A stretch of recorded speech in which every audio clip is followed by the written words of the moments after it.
10 years ago, in the middle of a city, some people were scared wanting to know what they were seeing in the sky, since suddenly, above Tokyo, the inverted castle appeared, and simultaneously, dungeons manifested all over Japan, and people awakened mana. With that, those particularly blessed with talent, such as mages, challenged the dungeons and gained wealth and fame. The talent of a mage is judged by the color of their mana. Normally, they show aptitude for a single color, but rarely bearers of two colors appear. For example, the younger brother of the MC, and this guy called Kurosaki Kai, is a bearer of two colors, blue and red, and at the moment, he is facing a demonic creature that then begins to unleash its power, and Kurosaki Kai gets excited realizing that the demon will not run away. Thus, the creature charges at the mage, who in turn activates his demonic spear skill and throws it at the demon, which, having no way to dodge, is hit directly. After the beast falls to the ground, Kurosaki Kai goes to the monster and picks up the drop it left. Meanwhile, someone is standing in a corner lost in thought, and Kai throws the drop on his head and asks him to be more attentive. As he approaches, he tells the guy to pick up the drop quickly. Kurosaki Kai is also called the Purple King and is at level 89, being one of the strongest mages. Meanwhile, the guy who is with the mage thinks that he, the older brother of the Purple King, is an incompetent without aptitude, being a complete colorless, something rare in the world they live in. Kurosaki Rei, level 1. But he knew that even so, he could not give up on becoming a mage, and that was why he had to work as a porter, since he had in mind that thanks to his brother's pity in his group, he was clinging to the naive thought that maybe, someday, he would awaken an ability. So he knew that believing in that thread of hope, he accompanied his younger brother into the dungeons. And as they explored the dungeon they were in, they arrived at a huge door. The other people in the group commented that they had finally reached the boss room, and that they thought, the way things were going, the boss should be easy. As soon as they passed through the door, they quickly began to observe their surroundings and soon noticed a being ahead. It was Kronos, the god of time and space, of unknown level. Kai, without paying any attention, got excited saying that the boss did not seem like much, then prepared his Demoni Mortis skill and then launched it at the boss, who in turn took something from a subspace and easily, with the sword he picked up, managed to completely repel the Purple King's attack. And worse, Kronos did not show any reaction when doing this, which left Kai very frightened, not understanding how his attack was so easily repelled. Then, Kronos releases an intense pressure with his gaze, and Kai feels this incredible pressure and is terrified. Unable to do anything, he is hit directly by an attack from the boss. His friends, at the same time, are horrified to realize that the incredible Purple King was easily defeated by a single attack. Rei, seeing his younger brother being eliminated, begins to panic, trying to understand what is happening. Then, he looks back and, observing Kronos, questions whether the Purple King was really defeated. The others start running from the boss room in great fear, but they are also attacked and eliminated. Kurosaki Rei falls to the ground, unable to believe what he is witnessing. Kronos calls out to the MC, laughs, and wants to know if he is not a complete colorless. Rei clenches his fist tightly and thinks that it is not over yet because he has achieved nothing. Then he grabs his sword, and while standing up trembling all over, he thinks that he still cannot die. Kronos, with his overwhelming presence, comments that he found it very interesting that a nobody dared to face him, even being a colorless. Rei tries to remain calm and keeps thinking that he cannot give up there. However, the boss does not care and prepares his attacks. Then he comments that he will perform a test, but without giving the MC time, he strikes him with a powerful attack. Rei cannot believe that he has already been severely struck and cannot do anything, but the boss, in the blink of an eye, ends up eliminating him as well. However, he comments that he thinks he went a little too far. Then he uses his rewind skill, which makes the MC return intact before being eliminated. Rei does not understand and questions whether he was healed or something like that. The boss prepares his firepower and quickly launches his Flames of Despair skill. Rei faces a huge wave of flames coming his way, and while trying to do something, Kronos comments that this time he will give him some time to think. Then, he starts laughing and wanting to know what the boy will do. The MC looks back and sees a sword, and thinks that he knows mediocre attacks will not work, but that he believes the sword that the boss himself created could have an effect. Thus, he runs to it, grabs it, and prepares for the impact of the Flames of Despair skill.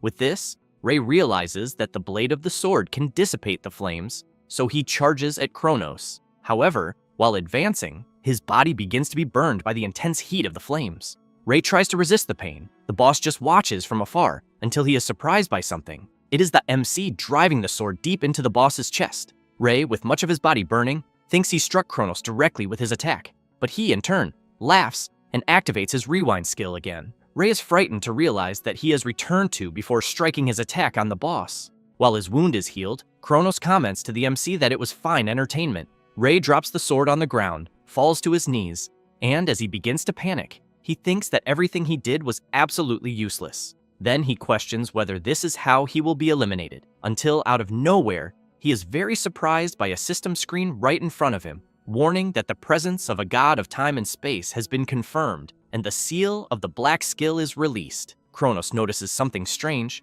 but the system continues warning the MC that the extra skill, Steel Skill, has been acquired, and that the rewind skill of the boss, Kronos, has been stolen. Ray cannot believe the warnings and skills of his system, while the boss begins to suspect something, but without thinking twice, the MC uses the stolen rewind skill. With this, he manages to break the space and time he is in, and the boss becomes furious and shouts, calling the MC an insolent brat and wanting to know how a mere human dares to steal his skill. Then the system warns that regression will be executed.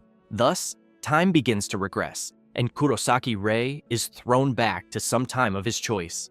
As soon as he awakens in a bed, he thinks that he desperately used the rewind skill, but questions what really happened. Then he sees his own reflection in the mirror and finds something strange, and as he approaches, he observes himself and, very surprised, questions whether it is his younger version. Then he wonders if it could have been a dream, until he looks outside through the window and, seeing the inverted castle in the sky, questions whether it is still white, since he knows that the previous night the inverted castle was dark, because he has in mind that the castle was completely white until 7 years ago, but was gradually stained by darkness, and that when it was completely dyed by darkness, the door of the inverted castle opened, and through the door was the god of time and space. Thus, Ray begins to understand. Then he remembers that in the fight with Kronos, he stole the rewind skill from him. Then, he takes his phone and as soon as he sees the date, concludes that it is as he had thought, and looking at his reflection in the mirror, thinks that he has gone back 7 years, for he rewound to the past. Ray calls for his skill window, and as soon as he sees the list, it contains only one, being Steel Skill, but he knows that the rewind skill is no longer there. However, still excited, he knows that at least his Steel Skill remains. The MC also has in mind that for 10 years, he never managed to gain a single skill, but at the moment, he knows that if he has this skill, everything will be different until a message arrives, and as soon as he sees it, he becomes a little apprehensive since he has regressed to the day of the mage exam. In the municipality of Chiyoda, in front of Tokyo Station, headquarters of the Mage Association, Ray has in mind that this is the national agency that supervises the mages who carry out missions in dungeons. And as soon as he enters it, looking around, he realizes that the agency looks brand new, since there is a 7-year difference. And so, he thinks it makes perfect sense, until someone approaches calling him colorless and wanting to know what he is doing there. They are Oik and Goto. Ray thinks that he knows these guys are his brother's lackeys. Goto hugs the MC and asks if he is going to take the exam again, while Oik makes it clear that no matter how many times the MC takes that test, a colorless will always be a nobody. Ray thinks they are right, since he knows this is not the first time he has taken the mage exam. And as he was unable to give up on becoming a mage, he kept taking the exam again and again, even knowing it might be useless. Thus, he forcefully removes Goto's hand and asks them to stop bothering him. And as soon as he walks away, Oik wants to know how a mere colorless is ignoring them like that, while Goto wants to know what has gotten into the MC. Elsewhere, the exam inspector and rank B mage,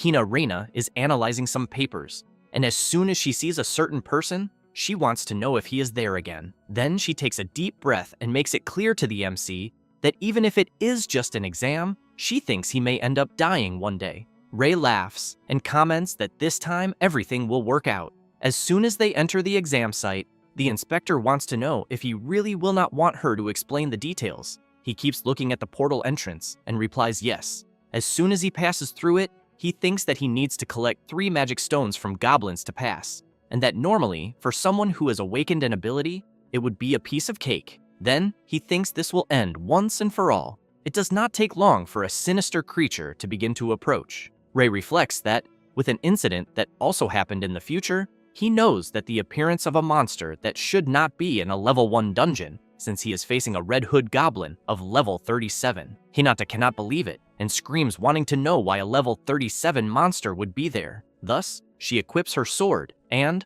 while charging at the creature, yells for the MC to run. Frightened, Ray thinks not, because the level difference is far too great, since he has in mind that in the world before rewinding, Inspector Hinata could not win against the Red Hood. Thus, she begins to have difficulty defending the creature's attacks, and, as soon as she realizes she cannot continue defending, she becomes frightened. Soon, the Red Hood goblin manages to break her defense and throws her far away. Ray keeps thinking that before, she fought to buy time for him to escape, and that, because of this, she was so injured she had to retire as a mage. Thus, Ray thinks it was his fault, that because of his own incompetence, Inspector Hinata's career was ruined. However, he becomes serious, and, while the Red Hood comes his way, prepares himself, and thinks that this time will be different. Then, he throws his dagger, and thinks that he knows that the Red Hood goblin has a skill that increases physical capacity, and as soon as the creature blocks his attack, he thinks it is because it is so strong that ordinary attacks have no effect. Thus,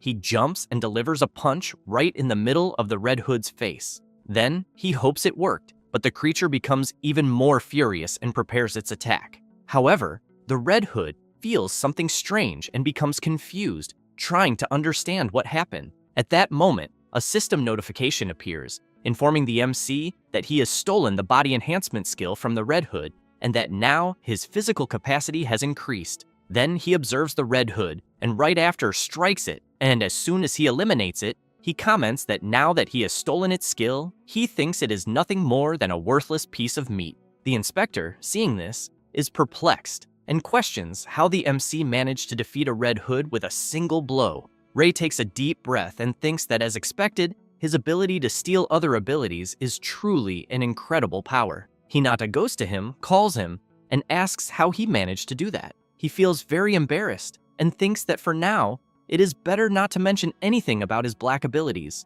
so he replies that it was just a coincidence, which makes the inspector furious, asking him to stop lying. However, she changes the subject and comments that since irregulars have emerged, she thinks it is better for the exam to be canceled because she needs to report this to the agency. Until the MC turns as he notices something on the ground, and, while picking up a drop left by the Red Hood, he knows that it is not yet the time for irregulars to appear, but he comments to Hinata that he still needs 2 more mana stones. She immediately turns and, furious, yells that now is not the time to think about something like that. However, something begins to approach slowly, and as soon as Ray turns to see what it is, he sees some goblins and thinks it was just at the time he needed it most. The creatures do not care and charge forward, but before they can launch any attack, they are completely eliminated in a single blow. Hinata is once again surprised. Ray picks up the dropped mana stones and asks the inspector if he can keep them. She does not know what to answer.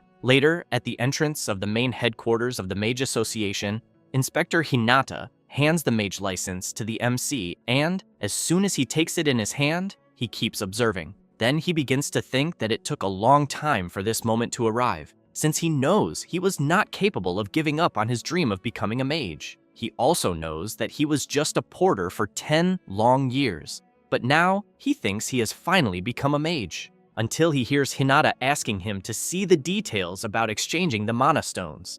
Ray has in mind that mana stones drop from monsters, and that they are also a valuable source of energy that does not emit carbon dioxide, and that they can also be sold to the association. As soon as he observes the details, Ray thinks that since he defeated a rank A monster, he knows this would be a generous source of profit. However, upon realizing the value he is earning for defeating the Red Hood, he widens his eyes and shouts, wanting to know if he will really receive 3 million won.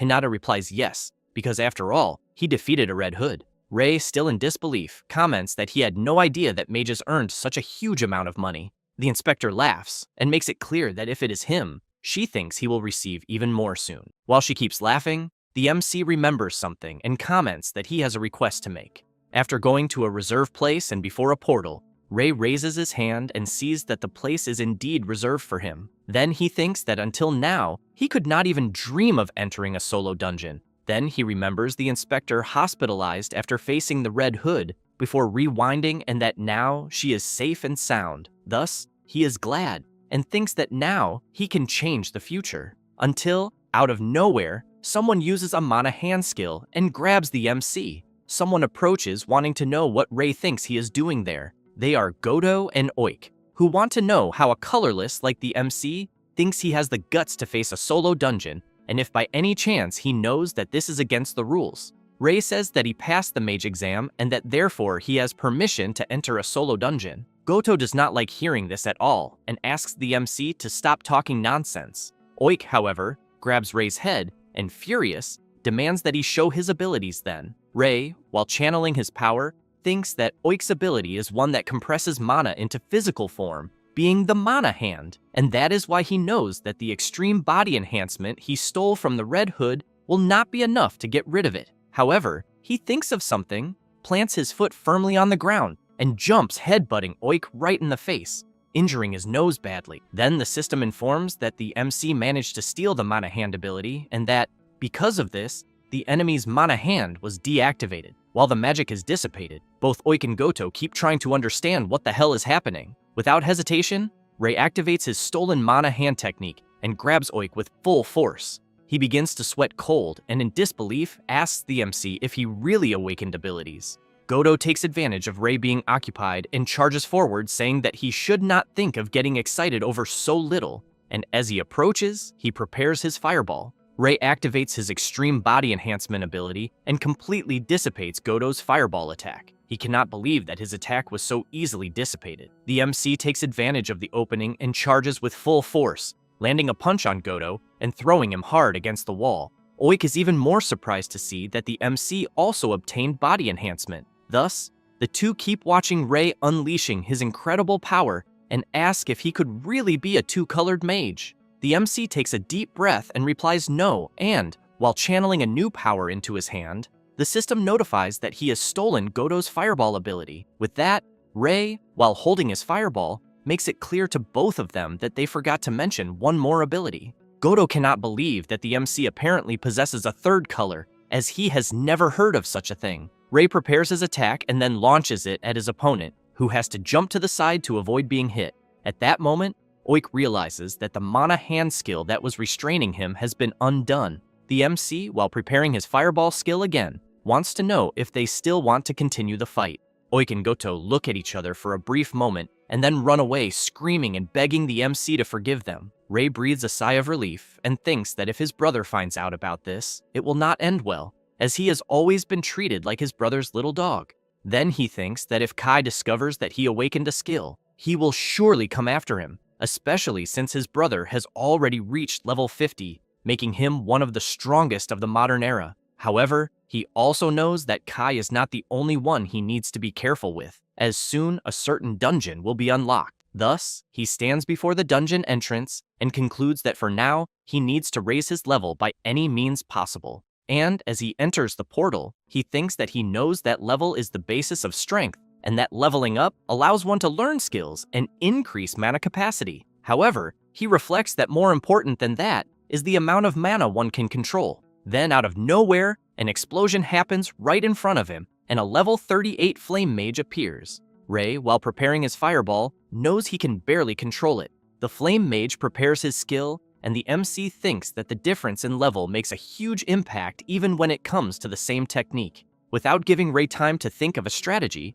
the flame mage launches his fireballs. Ray also attacks, and some of the attacks collide, but others head toward him, so he jumps to avoid being hit, and as soon as he positions himself, he thinks that he cannot win in a head-on fight. But something comes to his mind, and then he jumps, and while going toward the flame mage, he thinks that no matter how high his level is, there is one thing that never changes, which is that after someone uses a skill, there will always be an opening. Therefore, he uses body reinforcement and thinks that he will only have 2 seconds, since his opponent will be defenseless. With that, he delivers a powerful punch right in the flame mage's face and sends him flying far away. The system notifies the MC that he has successfully stolen the fireball skill. As soon as the flame mage hits the ground, he quickly stands up and tries to prepare his skill again, but becomes confused when he realizes he cannot use it. Ray, while preparing his skill, thinks that he knows that once he steals an opponent's skill, they cannot use it for a brief moment and become less intimidating. Thus, without wasting time, he unleashes his new fireball skill on the creature, and it is engulfed in a powerful wave of flames. Ray looks to the side and sees more notifications from his system, informing him that he has leveled up 4 times. He then concludes that defeating monsters at a higher level than his own grants more experience, but normally defeating stronger monsters is a difficult task. With skill stealing, he believes everything will become easier. Then the system notifies him that the MC has advanced to level 12. Ray clenches his fist tightly and, looking at a passage, thinks that for now he will focus on reaching level 30. Thus, he begins battling monsters, going from one to another and always leveling up until he pauses for a moment and thinks that he has managed to level up at an incredible speed. However, he is still at level 27. Then he thinks that this was already expected, as leveling up gradually becomes more difficult, and if he wants to reach level 30, he knows he must defeat higher level monsters. After some time walking through the dungeon, Ray reaches the deepest part and stands before the boss room entrance. With that, he thinks that the boss in front of him is the perfect opponent for this. As soon as he opens the door and enters, he sees the boss waiting for him. It is the level 45 skeleton demon along with its level 30 imps. Ray gets ready for battle and thinks that all the monsters are higher level and that if he steals their techniques, he might have a chance to win. Not wanting to waste time, he immediately charges at the boss, jumps, and prepares his punch with body reinforcement. But as soon as he strikes, the boss blocks the attack with a barrier. Ray is very surprised and quickly jumps back. Then he thinks that this was already expected because it will not be easy to get close to the boss, since he knows that mana barrier is in the way and that using skill stealing will be useless. However, the skeleton demon becomes furious, lets out a piercing roar, and with incredible speed gets very close to the MC, who in turn has to dodge at the last moment from the creature's attack. He then thinks that he will have no choice but to use what he is thinking. Ray notices that the imps are coming at him as well, so he jumps and delivers a punch to one of them. With that, he activates skill stealing and steals Ice Stake. Ray prepares his fireball and launches it at another imp, and as soon as he sees another coming his way, he prepares the Ice Stake and throws it, completely impaling the imp. Ray lands back on the ground, but the skeleton demon uses his skill and summons more imps. Ray thinks that the boss will summon these creatures whenever he wants, and, while seeing one of them coming toward him, thinks that normally this would be quite problematic, but he knows it will be very convenient, so he confidently charges forward and eliminates the imp. With that, the system notifies him that he leveled up to 28. Ray has in mind that if the boss keeps doing this, he will have an infinite source of experience, until he notices another notification from his system, informing him that the MC's mana mastery has reached the required point, and because of this, the synthesis skill has been unlocked. At this moment, the skeleton demon loses his composure and starts screaming loudly. Ray prepares his Ice Stake again along with his fireball, and then activates his synthesis skill and begins to fuse the two skills. Then he jumps and goes all out at the boss while using the Fire Spear skill. The skeleton demon uses the mana barrier, resulting in a powerful clash between the two skills. But the boss's mana barrier begins to crack, and soon after the MC manages to break it. He then uses his body enhancement skill and delivers a powerful punch right to the skeleton demon's face. While the boss is dazed from the blow, Ray thinks that the enhancements protecting the boss are gone, and without thinking twice delivers his Fire Spear strike, completely burning the boss, who then drops a mana stone, and the system notifies that the MC leveled up several times, reaching level 33. Ray breathes a sigh of relief and thinks about his synthesis skill, which is an advanced technique that combines skills to create even stronger ones, and that it becomes usable around level 30. Thus, after picking up the drop left by the boss, he sits on the ground and thinks that he had his doubts about whether he could defeat his opponent, so he feels very relieved thinking that in the end everything worked out,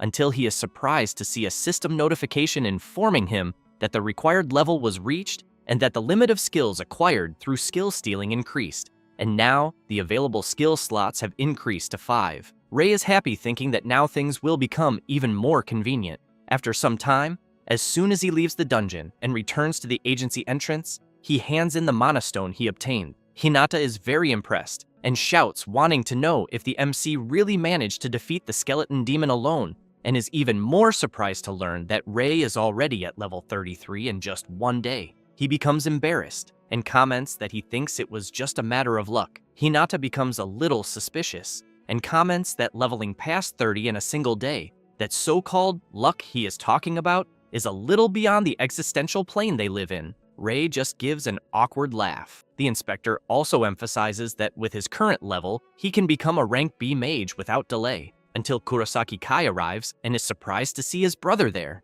Then, arrogantly, he wants to know if his brother is really a rank B, because he does not think a mere little dog could achieve such a feat. Rei does not like hearing this from his brother at all. Then Kai tells the inspector that Rei is not capable of using a single skill since he is a complete colorless. Therefore, he wants to know if she is really saying that his brother is now a rank B. Hinata replies no, but says that Rei was able to defeat a Red Hood and the skeleton demon alone. Kai does not like hearing this very much, and soon gives his brother a nasty look. With a sinister gaze, he wants to know if it is really true. Then he prepares his powerful punch, and an explosion happens at the agency entrance, leaving the people around very frightened. Kai's punch was blocked by his brother's mana barrier, who in turn laughs and tells him he needs to be more careful. Hinata shouts to get Kai's attention and tells him to stop causing trouble. He, in turn, tells Rei that it seems real that he has awakened his skills. The MC replies that yes, and Kai makes it clear that just because he has a skill does not mean his brother can get all excited. Then Kai begins channeling his power and emphasizes that he will see for himself if his brother is really capable. Hinata becomes worried and shouts, wanting to know if Mr. Kurosaki is really planning a fight there. Kai says that if his incompetent brother had reached rank B on his own merit, that would not be a problem. Therefore, he asks Rei if his skills to reach rank B were lies. The MC clenches his fist tightly and thinks that even if he refuses his brother's requests, it will only delay the problem. So he fills himself with confidence and says that he already understands. Kai does not like his brother's attitude and calls him a damn insolent. With that, they go to an arena at the Mage Association Agency, and Rei thinks that when fighting someone stronger, you always need to be cautious of the difference in mana that can be controlled. Kai gets ready for the fight with his brother, and Rei keeps thinking that he cannot let his guard down even for a moment, since he knows that with his level 30, his combo is limited to 3 basic skills. But he knows that Kai is level 50, and his combo capacity must be around 5 skills. So basically, it would be a certain defeat if he only relied on those numbers, and that is precisely why he knows he must reduce that gap somehow. Therefore, he decides to deliver the first strike with his ice stake. Kai wastes no time and prepares his fireballs, and both launch their skills, which collide, and an explosion happens right in the middle of the arena. Kai waits for the dust to settle, but ends up very surprised since he sees his brother coming at him with the body enhancement skill. Then he comments that judging by the yellow color enhancement skill, his brother can only be a 2-color wielder. Rei figures that after his brother's 4th skill, he must have enough mana left for only 1 more. So he prepares his skill synthesis, creates the fire spear, and charges at Kai, who in turn observes his brother's skill and comments about a skill that combines the blue and red colors, and that in the end, Rei might be a 3-color mage. However, he gives a sinister smile and launches his fireball skill at his brother, slamming him hard into the ground. Rei is frightened and questions how his synthesized fire spear of 2 skills lost to a basic skill. Kai, seeing his brother able to use 3-color skills, comments that now he understands why his brother was so excited, but makes it clear that he is on a very different level compared to him. Then he prepares his fireball again and shouts, telling Rei to start dancing. Therefore, he launches several fireballs at him, who in turn has to run to the side to avoid being hit by the fireballs. But while running, he prepares his fire spear again and throws it. Kai prepares his fireball and launches it against his brother's skill. His fireball manages to neutralize Rei's and goes straight at him. The MC is forced to quickly use his mana barrier, but Kai's fireball is stronger and manages to break the barrier, throwing Rei hard to the ground. Kai just laughs, seeing that his brother is having difficulties, while Rei starts to get nervous, until Kai makes a sign with his finger asking his brother to bow his head, as that way he could forgive what he did. Then he shouts, ordering Rei to ask to be forgiven for being so showy. The MC, sweating cold, thinks that he cannot defeat his brother with his skills and limited mana capacity, and remembering how it was before, thinks that it is better to give up and questions if he will really continue living his life as his brother's dog, until he stands up and full of confidence, shouts, saying that he will not do it. Kai says he understands, and that it seems his brother wants to learn the hard way, and that because of that, he thinks he has no choice. Therefore, he uses Overclock on his Fireball skill, which makes the user consume a large amount of mana to temporarily double his mana control capacity. With that, he creates several fireballs simultaneously and makes it clear to his brother that this is the power of a king, being a combo of 10 attacks. Ray is very scared, thinking that this is the strength that allows Kai to be so strong, and that he also knows he can use an absurd amount of mana compared to other kings temporarily. However, he shouts warning Kai that he was actually waiting for him to use this skill, then charges at his brother thinking that 10 consecutive skills can only be performed in the world by Kai through Overclock. As he gets closer, he jumps high and Kai laughs, calls Ray an idiot, and asks if he thinks he can dodge in midair. Then he launches his fireballs, but Ray activates his mana hand technique and throws it, embedding it into the ground. Kai cannot believe that his brother used another skill, while the MC thinks that even if they are 10 consecutive attacks, it will be worthless if he can dodge, but that still his brother is limited by cooldown even if he is a king. Thus, he takes advantage of his mana hand being stuck in the ground and pulls himself to Kai's back. With that, he quickly turns around, plants his foot firmly on the ground, and, while landing a punch right in the middle of his brother's face, thinks that in that moment, he knows Kai is completely defenseless. Because of the punch he took, Kai is thrown hard to the ground. With that, the system notifies that the MC stole the Overclock skill. Ray thinks that now that he stole his brother's strongest skill, there is nowhere for him to run. Kai tries to stand up and shout, calling his brother an idiot. Ray is a little surprised and questions if he will really continue fighting. Kai becomes enraged with his brother and makes it clear that he will eliminate him, then creates his ice stake, combines it with the flames of the fireball, and creates his demonic spear skill. Ray cannot believe it, thinking that it is the strongest purple skill and questions if his brother has already learned such a technique at this point. But he knows he has no time to think about it since a powerful attack is coming his way, so he jumps to the side at the last second. But Kai does not care and prepares 2 more demonic spears. Ray, seeing this, thinks that he landed a hit because his brother underestimated him, but as soon as the Purple King gets serious, he knows that his brother becomes something beyond his reach. Thus, he has to quickly jump back to avoid being brutally hit by the demonic spear skill, but he does not realize that he has reached the edge of the arena and is cornered against the wall. Kai makes it clear to his brother that he has not reached his limit yet, and asks if Ray knew that. The MC, seeing himself without an escape, uses his Fire Spear skill, just as Kai throws his demonic spear. And as the attacks collide, a huge explosion happens, but due to the strong impact of the skill explosion, Ray is thrown hard against the wall that was behind him. The MC tries to stay on his feet, but Kai says that this is why he is called the Purple King, proof that he is the strongest. Ray breathes heavily and thinks that his brother is right, since he knows that the demonic spear is one of the strongest. Kai asks his brother not to be so boastful just because he can use several skills. Hearing this gives the MC an idea, who, looking at his hand, knows that at the moment he does not compare to his brother, but he clenches his fist tightly and questions himself about finding the potential of purple skills. Then he keeps watching Kai from afar and thinks that until now, he was limited to synthesizing only 2 colors of skills because of his mana capacity. With that, he decides to test something and activates Overclock, the skill stolen from his brother.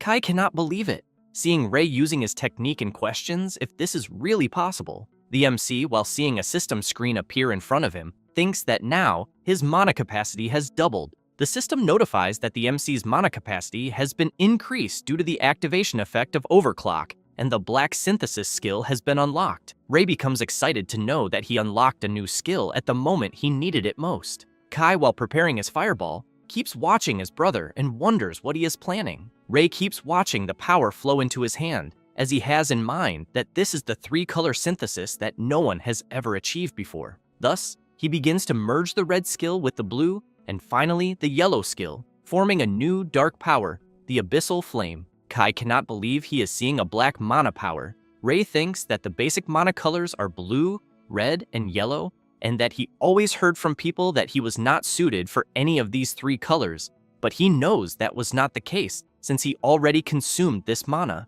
Then he knows he is a black mage. Kai becomes worried, and while launching, his skill asks his brother to stay away, but Ray does not care and goes against the skill until he realizes the right moment to make a move and completely dissipates his brother's attack with his skill. And, while charging at Kai, he keeps shouting that it is impossible. Ray keeps advancing, and Kai becomes even more worried and creates his skill again. But before he could throw it, Ray is very close, prepares his abyssal flame attack, and as soon as both skills collide, Kai cannot believe his skill was useless, and an explosion happens. Ray waits for the dust to settle, and as soon as it clears, he sees his brother fallen on the ground. Very exhausted, he falls to his knees and thinks that he finally managed to defeat him until he sees a system notification informing him that the abyssal flame skill was obtained through black synthesis. Ray keeps thinking about its tremendous power until Inspector Hinata opens the arena room door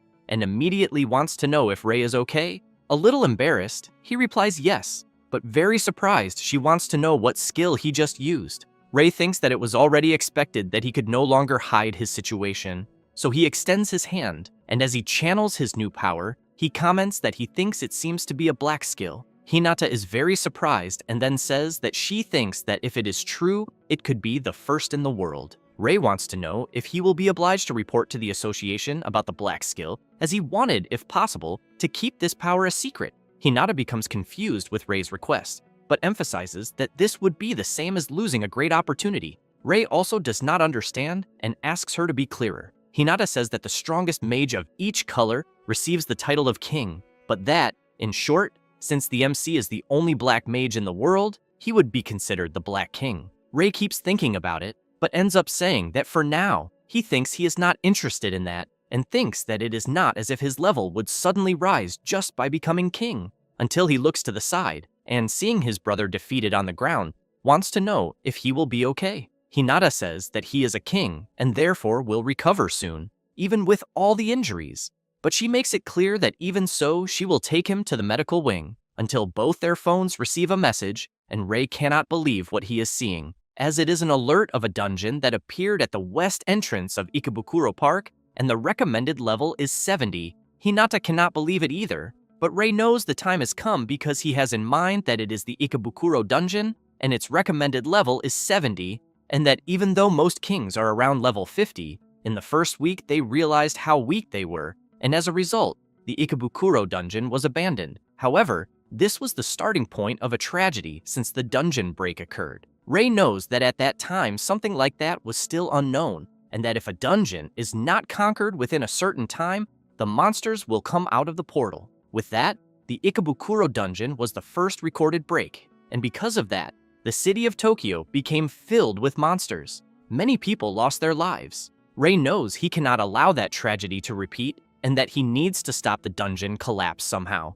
So he tells Hinata that he will conquer the Ikebukuro dungeon. She is very surprised and says that even if it is him, it is still dangerous. Then she explains that only mages of at least rank A are allowed to enter a dungeon with a recommended level above 50. Ray thinks he is lucky because there is still some time before the dungeon collapses. So he wants to know if the next rank A exam is next week. Hinata, a little intrigued, replies that yes. Therefore, the MC says that he will reach rank A in time for the exam. Hinata is surprised and says that it makes sense, because with his skills, she thinks he would have no problem passing the exam. Ray wants to know if there will be any problem. Hinata explains that to take a promotion exam for rank A, it is necessary to clear a rank B dungeon in a group first, and that in other words, the MC will need to find a group in 1 week and clear a rank B dungeon. After that, some time passes, and the MC is devastated with no hope at all, since he completely forgot what Inspector Hinata had said about him having to form a group.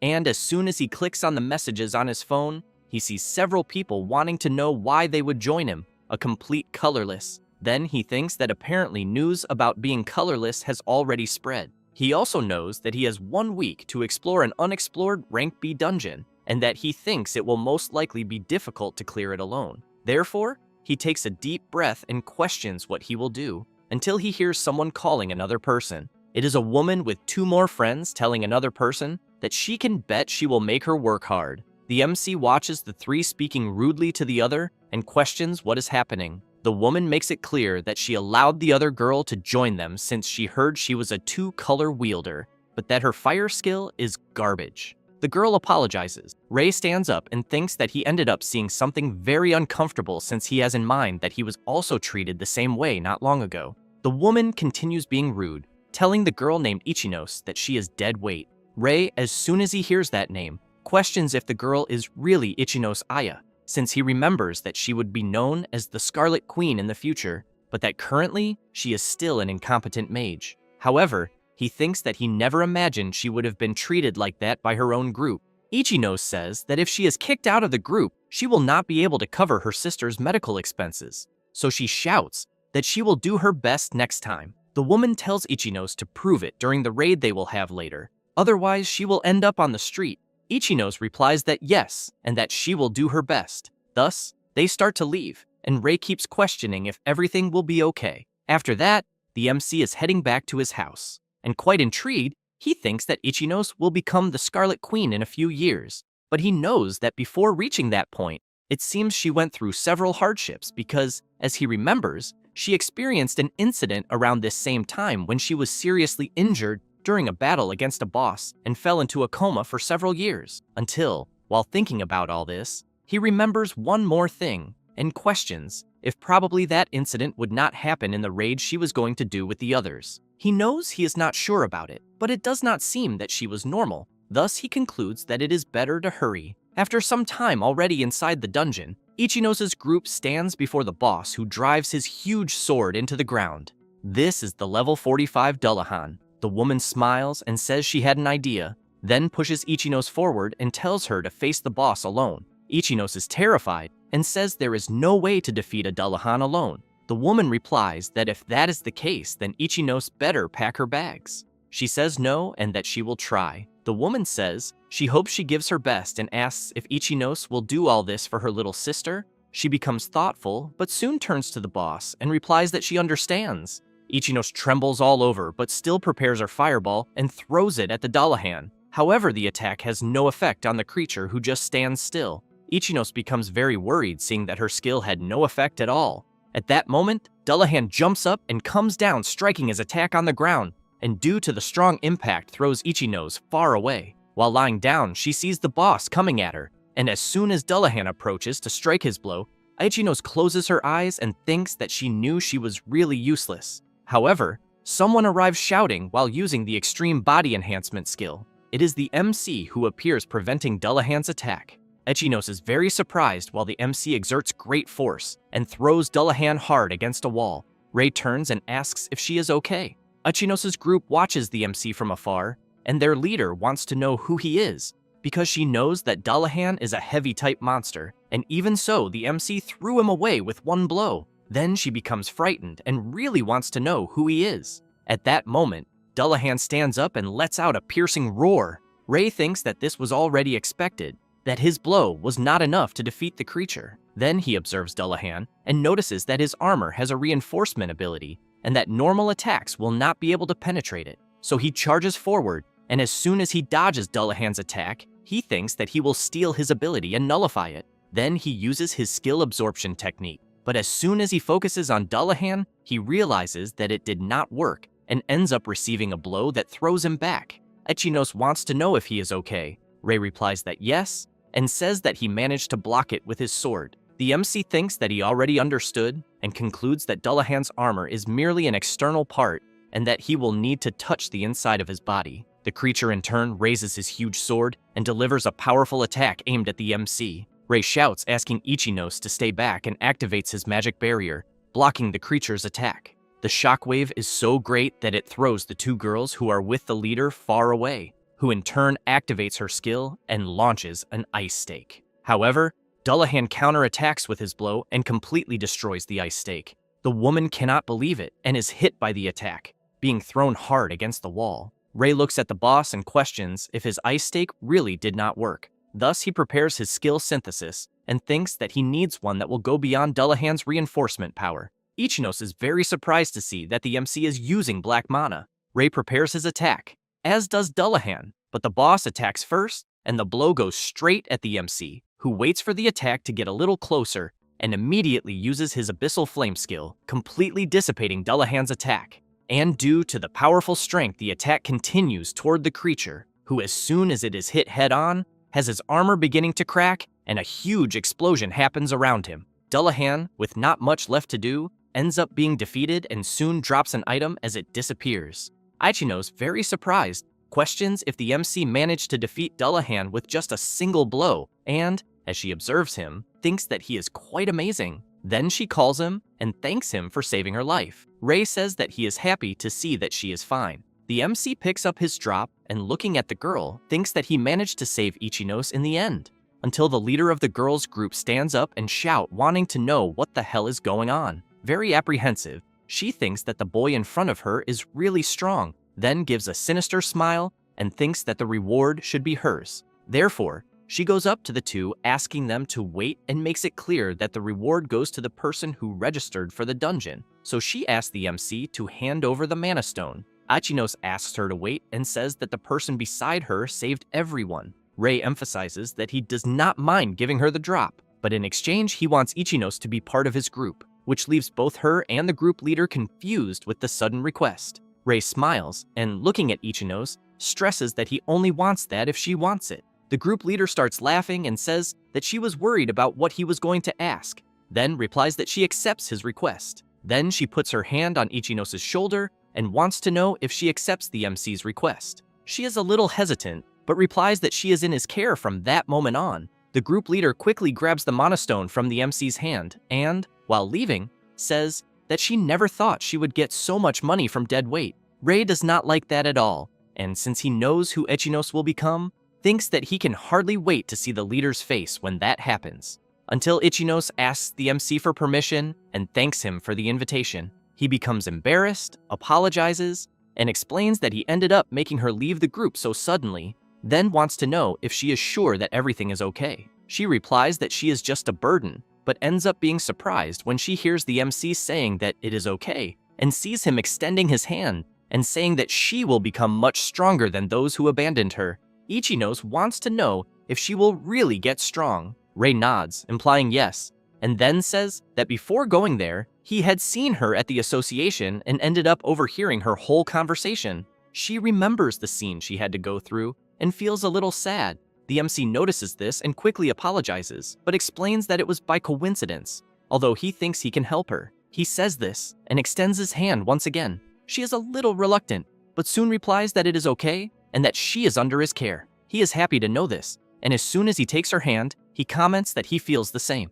Therefore, the next day they go to the entrance of a dungeon, and while stretching, Rei comments that it is time to conquer a rank B dungeon. Ichinos wants to know if by conquering the dungeon they are going into, they will be able to take the rank A exam. Rei replies that it is exactly that, but emphasizes that it is not just that. He then explains that inside the dungeon they are going into, there is a key that can make her stronger. She is intrigued about the key and thinks that as long as she gets stronger and raises her rank, she should be able to gather money for medical expenses. She then raises her head and calls the MC to move forward. Therefore, both enter the rank B Crystal Cave dungeon, and it does not take long for something to catch Ichinos' attention, who quickly points ahead and asks the MC to look, since they are facing several black wolves. Rei steps forward and asks her to leave it to him. Then Rei uses body enhancement and charges at the creatures in front of him. He lands his first blow on one of the black wolves, and with his incredible speed, keeps eliminating several very quickly. Ichinos is impressed watching the way the MC fights, and thinks that the Isoyama group she was part of was strong. But seeing the way Rei fights, she thinks he is on another level, and by observing him more closely, concludes that they are not even close to Rei. After dealing with the black wolves, they keep walking through the dungeon, and Rei turns and tells her about their objective there, and that he will give her full support. Ichino steps forward and replies that she understands. Therefore, while positioning herself, she thinks that defeating several monsters is the strategy to level up quickly, but keeps in mind that at first she can only use basic attacks. However, seeing several creatures approaching, she thinks she needs to try to change this, so she casts her fireball at the creatures that are approaching. Rei watches from a distance as she fights, and thinks that this is a test for Ichinos, but he really wants to know if she will realize her true weapon. Then, he notices some creatures approaching from behind her, and as soon as he equips his sword, he makes it clear to the monsters that he will not allow them to interfere with Ichinos. She, on the other hand, keeps fighting alone, but does not notice one of the creatures behind her and ends up being attacked. Ichinos looks around and thinks that no matter how many she defeats, they keep appearing and attacking. Then she takes a deep breath and reflects that if she keeps going at this pace, she fears her mana will run out quickly. Then something comes to her mind, and she immediately turns and sees Rei fighting some monsters. As she watches him in action, she thinks that she knows he is trying to make things easier, so she concludes that she needs to stop lamenting because she has to meet his expectations. Therefore, she prepares her fireball again and keeps eliminating several monsters whenever she can. In this way, she starts leveling up several times, until while casting her skill, she begins to notice that her mana is not running out. Rei notices this too and thinks that it was already expected since he had in mind that Ichinos was made for long battles, and that her greatest weapon is her amount of mana. At that moment, Ichinos notices a system notification and is very surprised at what it is since the system is notifying that the furnace has been unlocked. After that, it does not take long for them to reach the boss room of the Crystal Cave, and they come across the Great Level 52 Slime. Rei steps forward and charges at the creature, and while striking his attacks, he shouts, asking Ichinos to use the skill she just unlocked. Without hesitation, she uses the furnace and her body is enveloped by an intense flame. She is very surprised to notice this and questions if it really is her power. Then she clenches her fist tightly, and Rei, watching her, thinks that the furnace is a skill that increases the firepower of her abilities in exchange for a high mana cost. Because of that, he has in mind that it is something that suits Ichinos perfectly, who in turn casts her fireball ability intensified by the furnace. And the MC is very impressed with her power and thinks that she is even more incredible since he knows that with her tremendous amount of mana combined with the furnace, with that power, he thinks that Ichinos will definitely become the Scarlet Queen. After defeating the Great Slime, Rei comments to Ichinos that she did a great job. She takes a deep breath and says that she was very surprised to begin with, then laughs and makes it clear that this is all thanks to him. She says this while the MC keeps looking at the damage she caused to the cave wall with her power. After leaving the dungeon, Ichinos comments that they finally completed the condition to participate in the Rank A exam. Rei replies yes, but thinks that finally it is time for his promotion, and that he knows he will achieve it no matter the cost. On the day of the promotion exam for Rank A, Hinata is explaining that first, they will evaluate the combat potential of each one and pair them with someone for a simulated battle. Rei thinks that he is finally at the promotion exam and knows that he needs to pass and become a Rank A mage. While walking through the agency, Rei comments to Ichinos that it is almost time for the exam. She comments that both will do their best. The MC emphasizes that first, it will be a test to evaluate the potential of each one until someone arrives saying that they never imagined that an incompetent like Ichinos would take the exam. She is startled to see who it is. It is Dainmond Isoyama and her group. Ichinos immediately wants to know what she wants, but the MC steps forward and makes it clear that his friend would never lose to someone who sends another person alone to the front line. Isoyama does not like that and comments that the MC can say whatever he wants, then turns and emphasizes that unlike having someone like Ichinos, her group has the best members. Therefore, she introduces Aono Yuri and makes it clear that she is someone that neither the MC nor Ichinos will ever be able to defeat. Rei is surprised and questions if it really is Aono Yuri since he has in mind that he remembers hearing that name in his past life, and that there was an occasion where she completed a very difficult dungeon without even realizing it, and that after that, her name became known. While continuing to think that at the moment he believes her ability should still be around Rank A, she quickly approaches, calls the MC, and comments that he seems to be an interesting person. Rei is a little surprised to hear this, and Ichinos notices and immediately wants to know if the MC is finding something strange.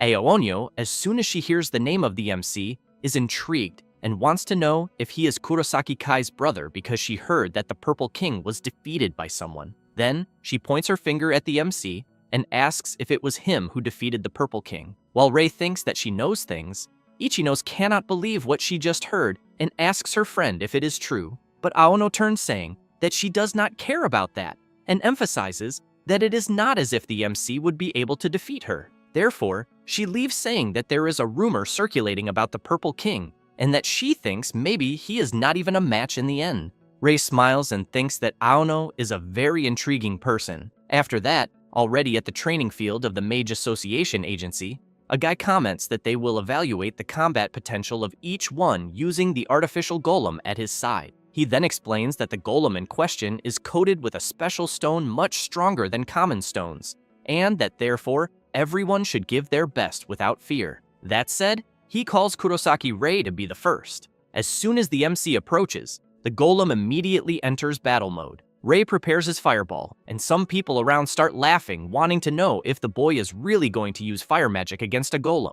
While charging at the golem, Rei has in mind that he knows very well that any ordinary fire magic would not be able to defeat such a thing, and as soon as he dodges the golem's attack, he prepares his skill synthesis and unleashes the fire lance that hits the golem right in the head and opens a tremendous hole in it, which soon after falls hard to the ground, and the examiner shouts saying that the golem's destruction has been confirmed. The people who were laughing cannot believe what they just saw, and question if what they saw was a two-colored attack. Iono says that the MC fused fire with blue mana to increase the power of fire magic.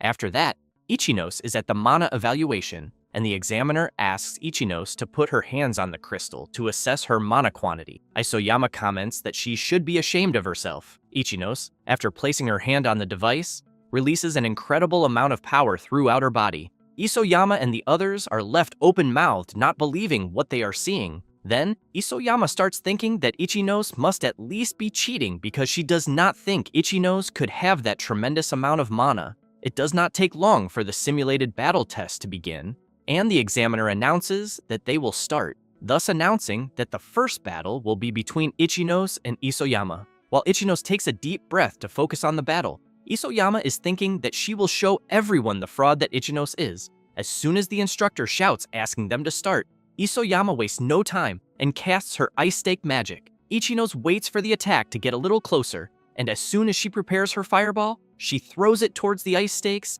and the skills collide, and a huge explosion happens, completely shattering the ice stakes. Isoyama is shocked and comments that she never expected Ichinos to have a skill with such firepower, then wants to know what the hell is going on. However, Ichinos does not want to afford to prolong things and prepares her fireball, which makes Isoyama very scared. Then Ichinos casts her skill, but Isoyama uses her magic barrier blocking the attacks and shouts asking Ichinos not to underestimate her. While she keeps blocking the attacks, Isoyama thinks that Ichinos really is an idiot because her attack is too simple, and she thinks she will just wait for her to finish and then counterattack. However, the attacks keep coming without stopping, and Isoyama finds it strange and questions why Ichinos has not stopped attacking yet. Rei, watching his friend fight, has in mind that once Ichinos, with her massive amount of mana, starts an attack, he knows that it is not a simple magic barrier that will stop her. Therefore, Ichinos intensifies her attacks more and more, and Isoyama's magic barrier starts to suffer several cracks, and it does not take long for the barrier to be completely broken, forcing Isoyama to run so as not to be brutally hit. However, due to the impact of the explosion, some debris ends up hitting Isoyama's head hard, knocking her out. With that, the instructor shouts, announcing that the winner is Ichinos. She, in turn, is very happy to know that she actually managed to defeat Isoyama in the end. Rei goes to her and congratulates her for the great job, highlighting that it was a beautiful battle. Ichinos, all excited, comments that this is too good to be true, and while wishing him good luck, someone approaches. Rei thanks her and sees who the person he will battle is. With that, the instructor shouts asking Kurosaki Rei and Aono Yuri to get ready. The MC comments that in the end, his simulated battle opponent will be her, because he thinks it will be very interesting. Aono points her finger at the MC and asks if there is any reason for him to be taking the exam, because she feels as if he is more prepared for this than the other participants. Hence, the reason for her question. Rei says that he has something he needs to do more than anything, so he gets serious and makes it clear that is why he cannot lose there. Aono becomes thoughtful, but soon smiles, and releasing her power, says that she is very strong and asks if the MC knew. Rei grabs his sword and replies that he knows very well, but still wants to win.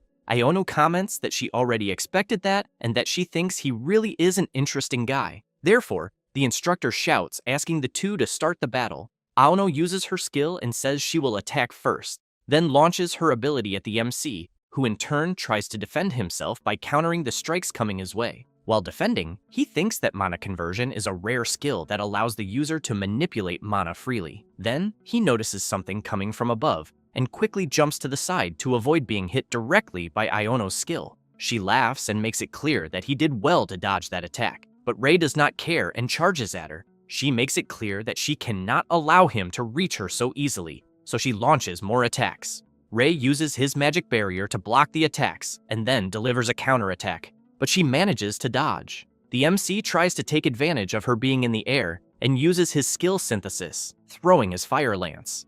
Aono creates a shield with her mana conversion and blocks the MC's skill. As soon as she lands, she comments that it was close. Rei has in mind that her defense is flawless and that she is someone strong, just as expected. Ichinose, at this moment, is very apprehensive watching her friend's fierce fight. Then Aono prepares another skill and while launching it, wants to know what the MC thinks. Rei has to run to avoid being hit by the attacks and thinks that this really is a problem. Aono wants to know if Rei really thinks he will defeat her by running from side to side, then fires her skill again in his direction and shouts that it is checkmate. However, he uses extreme body enhancement and counters all the attacks coming his way. She watches him closely and realizes that he is using body enhancement, so she gets very excited and starts smiling. She then says that it is the first time she has seen someone with 3 colors of mana, but makes it clear that she can also use body enhancement. After using the skill, she creates a mana scythe and emphasizes that they will settle this once and for all. That said, she quickly advances and appears right behind the MC ready to strike, but Rei turns at the last moment and repels the blow, thinking that she is very fast. Aono does not care and starts delivering several consecutive attacks with her mana scythe, forcing the MC to defend as best he can until she strikes with more force and the MC has to jump to the side to avoid being hit. Rei realizes that her power is really absurd, but moves very quickly close to her, grabs her arm, and she makes it clear that it was a terrible choice for him to do that. However, Aono feels something strange and becomes confused. The system notifies that her extreme body enhancement has been absorbed, so she jumps to the side realizing that her power is fading, but Rei takes advantage of the opening and advances, then lands a direct hit on her. Aono starts coughing from the strong impact of the strike, and before falling comments that in the end, the MC was hiding his power. That said, she falls to the ground, and the instructor shouts announcing that the winner of the simulated battle is Kurosaki Rei. After that, in a medical wing, Aono begins to wake up and Rei is happy to see that she finally woke up. Aono comments that she truly lost the battle, but Rei emphasizes that he did not expect her to be someone so strong. She wants to know if she really is, because she bets he is not about to brag about the promotion. Rei becomes serious and says that he will be very honest, then wants to know what she thinks about joining his group. Aono is very surprised by the sudden invitation, and the MC says that according to the result of the simulated battle, she was also promoted to rank A, so he emphasizes that in order to conquer the most difficult dungeons, he needs her power. However, Rei is left not understanding anything when he sees Aono laughing. As soon as she stops laughing, she emphasizes that he really is an interesting guy. Therefore, she says that it is fine, and that she thinks things may become more interesting if she follows him after all. And as soon as they both take each other's hands, she makes it clear that she is under his care. Then, suddenly, a strong tremor happens. Ichinose, very frightened, wants to know if it could be an earthquake. Rei looks outside and, very scared, questions if it could be what he thinks it is. Meanwhile, Kronos, the god of time and space, is completely sealed, but he smiles and thinks that the time is finally near. Back where the MC is, as soon as the tremor stops, Ichinose wants to know if it really ended. Rei keeps thinking about the earthquake he just felt, and remembers that in his previous world, there were many earthquakes before the collapse of the Ikebukuro dungeon, and that basically he knows that at the moment they are reaching the time limit. Besides that, he has in mind that the difficulty of the Ikebukuro dungeon is unprecedented in the era he is in. Therefore, he tells the two that he has something to say to them. After telling everything he knows, Ichinose is very surprised and wants to know if he is really serious about wanting to conquer the Ikebukuro dungeon, since she knows that it is the hardest dungeon on the Japanese peninsula, and therefore wants to know if, even so, they need to conquer it with just the 3 of them.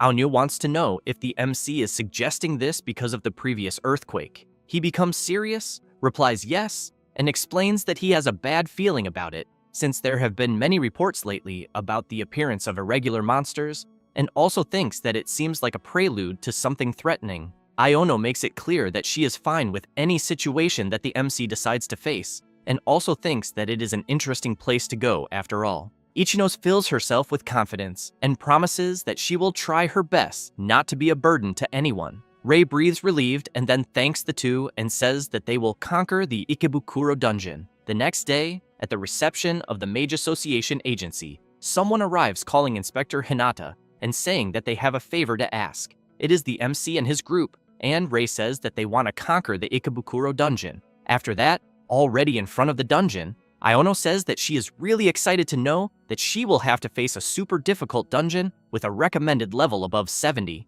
Ichino suggests that if possible, it would be better if they could work together with other mages. Rei says that this cannot be done since they do not have any rank A mage who can be dispatched immediately. Then he emphasizes that it would be nice if someone named Oikawa were there. The MC has in mind that before his regression, Oikawa was known as the highest ranked in Japan, and that he thinks this person should be a great help at such a moment, since he has in mind that if the dungeon collapse happens again, the god of space and time, Kronos, will appear, and precisely because of that, he needs to prevent such an event. Therefore, he calls the two to go right away. But Iono raises her hand and says that before that she has a favor to ask. Then she wants to know if the MC can also call her by her first name, since she thinks him using her last name is too formal. Ichinos thinks the same and asks the MC to think about it. Then Ichino smiles and wants to know if in the end they are not all friends. Rei likes to hear that and comments that she is right. Therefore, he calls Aya and Yuri to conquer the Ikebukuro dungeon. As soon as they enter, Rei notices something ahead and sees a level 71 skull demon, which does not take long to notice their presence there. The MC, while preparing himself, thinks that it is a boss monster in other dungeons, but that there the skull demon appears as if it were other normal monsters. Then he calls Aya and Yuri. The two immediately shout that they are ready. Therefore, while the three charge at the creature, it creates a mana barrier. Rei, while using his skill synthesis, thinks that they need to destroy the mana barrier first. So he casts his fire lance and realizes that a single hit is not enough to destroy the barrier, but then shouts asking the two to act. Therefore, he jumps to the side while Yuri and Aya prepare their skills. And as soon as they clash with the skull demon's barrier, they finally manage to break it. Rei runs to take advantage of the opportunity and strikes the demon, defeating it and making it drop a mana stone. The MC is happy that they defeated the first creature of the dungeon, then goes to his friends and says that they had great timing. Yuri comments that she has been wondering this since the fight the two of them had, so she wants to know how the MC can use so many skills. He is a little surprised by the sudden question, but ends up saying that he has a skill called Skill Steal. They are a little confused and ask him to be clearer. Rei says that just by touching his opponent, he is able to steal another person's skill. Yuri remembers when they were fighting and thinks that was what happened that day. While the MC says that he already returned the skill to Yuri, Aya is impressed and questions if Rei can really do that, since she knows that although she was surprised when he mentioned the plan to conquer the Ikebukuro dungeon, now she understands better.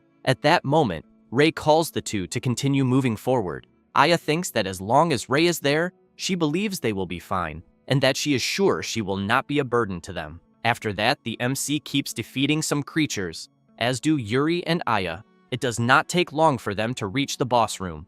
Aya, a little apprehensive, comments that the rumble of the ground is getting louder and that she knows a boss monster is strong, but wants to know if they will really be fine. Rei says that everyone's level there went up while they were on their way to the boss, and that is why he thinks it should be possible. Aya comments that she thinks he is right, but stands still for a brief moment, thinking that she knows it is true that Rei is getting stronger after each fight and that Yuri is also getting used to fighting, and because of that, she knows that at least she needs to support them. Then suddenly something crashes hard on the ground right behind Aya. Rei and Yuri turn around scared, and something quickly goes toward Aya, who with nothing much she can do is grabbed by something and taken away from her friends who are left shouting in concern for her. What took Aya is the enormous boss of the Ikebukuro dungeon, the level 89 Reaper. The MC is very scared, thinking that he knows the boss should not be able to leave its own room, so he questions what the hell is going on. Meanwhile, in the place where Kronos is sealed, he only laughs.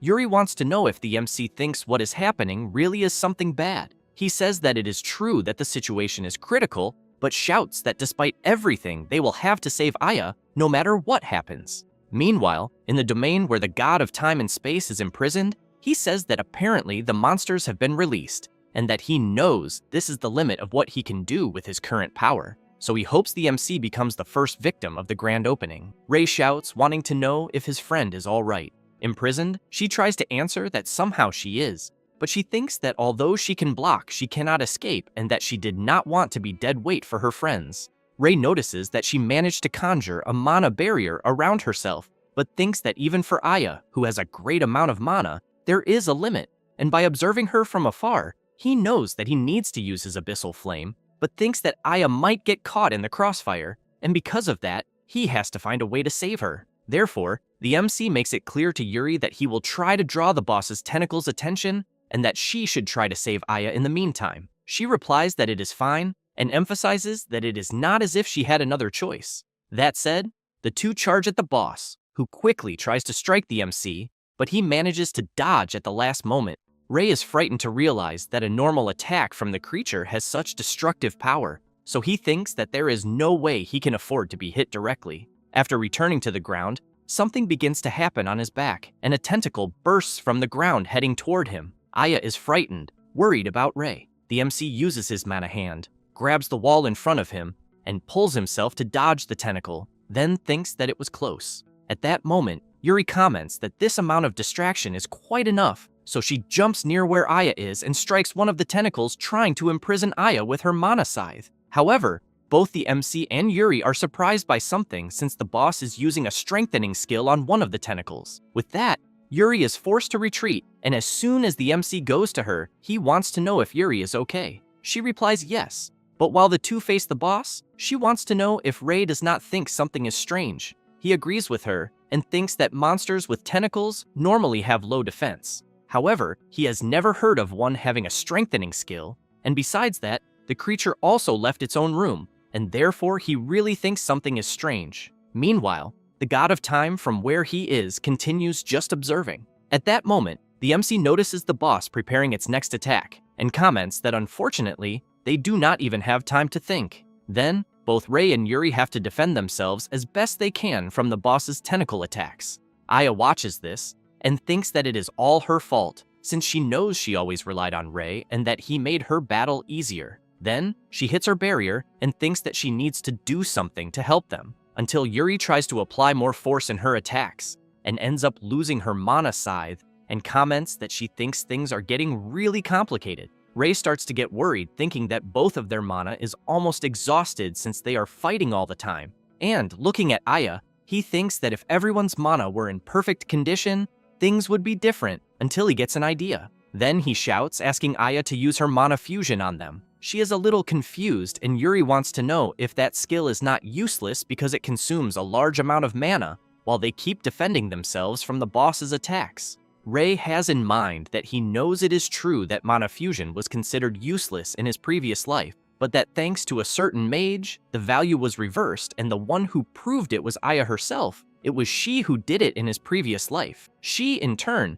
thinks about mana fusion, and that she never used this skill because she thought it was useless. But she knows that if Ray is asking her to use it, then she will fully believe in his words. Therefore, she wastes no more time and uses her mana fusion skill, which quickly starts going toward the MC and Yuri. She is surprised and questions if her mana really is being restored. Ray becomes excited, thinking that he knows mana fusion has an effect that shares the user's mana, being a skill that only a mage with a large amount of mana can master. But he also knows something else. Aya is impressed to know that she can share her mana with her friends, but seeing them only defending against the attacks, she knows it is still not enough, so she concludes that it must be because she is still using her barrier. Therefore, after realizing this, she quickly dispels her barrier, which draws the attention of her friends. Ray is very frightened, wanting to know why Aya dispelled the mana barrier. Then she is immediately grabbed by the boss's tentacles, but while still trying to resist, she uses her furnace skill, which quickly amplifies the powers of her mana fusion skill on her friends. Ray shouts, worried about his friend, But Aya, almost without strength, says that she will leave the rest to them. And as soon as she is completely wrapped by the boss's tentacles, Rei becomes serious, calls Yuri, and without saying another word, both charge with everything at the creature. Yuri has in mind that Aya showed such dedication, and that is why she will have to do the same, while the MC thanks his friend for granting them more strength. Therefore, the two go straight to where Aya is being held by the tentacles, and with both of their powers replenished, they easily cut through the boss's tentacles as if they were nothing. With that, Rei shouts that now they can simply forge the path they want. Rei keeps clearing the way toward Aya and, while doing so, thinks that thanks to her, who recovered everyone's mana, they can now pierce the enemy's defense with the skill enhancement. Then he calls Yuri and says they will save Aya with the next boost. However, she is already almost out of strength and still completely trapped. Rei continues moving toward her, but struggles to advance because of the boss's tentacles, and is forced to retreat briefly. He thinks that at the current pace, he fears they won't reach her. Then Yuri releases her power, calls out to the MC, and makes it clear that she will open a path for him. With that said, she begins shaping her ability and creates a staircase toward Aya. Without hesitation, Rei starts running and thanks Yuri for the beautiful move she made. But still, the boss refuses to allow the MC's advance and keeps using his tentacles. This time though, Rei activates his body coating and dashes forward at high speed, cutting through the tentacles as if they were nothing. Once he reaches his friend, he picks her up in his arms and jumps away. Rei looks back to see if the boss will make any move while he's in the air, but upon seeing that he didn't, he lands with Aya and asks if she's okay. Aya laughs and says she already expected that from the MC. Rei is happy to see she's fine. Yuri goes to Aya and thanks her for saving everyone by restoring their mana. Yuri also remarks that she is very brave. Aya smiles and thanks Yuri, but then turns to the boss and says she doesn't think they're done yet. Rei agrees and emphasizes that the boss's body still remains. At that moment, something strange starts happening with the severed tentacles, and suddenly they all regenerate, launching rapidly toward the MC's group, forcing them to jump back to avoid being hit. Rei comments that it will be a big problem if the monster keeps regenerating like that. Then one of the tentacles bursts from the ground and tries to hit Yuri, but she dodges, counterattacks the tentacle, and then yells, wanting to know what the MC has in mind, since at this pace she thinks the situation could get much worse. She is surprised to hear the MC calling her and telling her to leave things to him. Therefore, Yuri says that although it's frustrating, she will leave it to him as long as he has a plan, because she doesn't think they'll have much time to deal with the boss. Rei stabs his sword into the ground and agrees with her. Then he rushes forward at full speed, saying he will definitely finish this soon. Yuri looks at his sword and wonders if he will really attack using only his body without any weapon. At that moment, a tentacle attacks, but Rei dodges and thinks that he knows the boss can still regenerate even after being hit once by his abyssal flame. Therefore,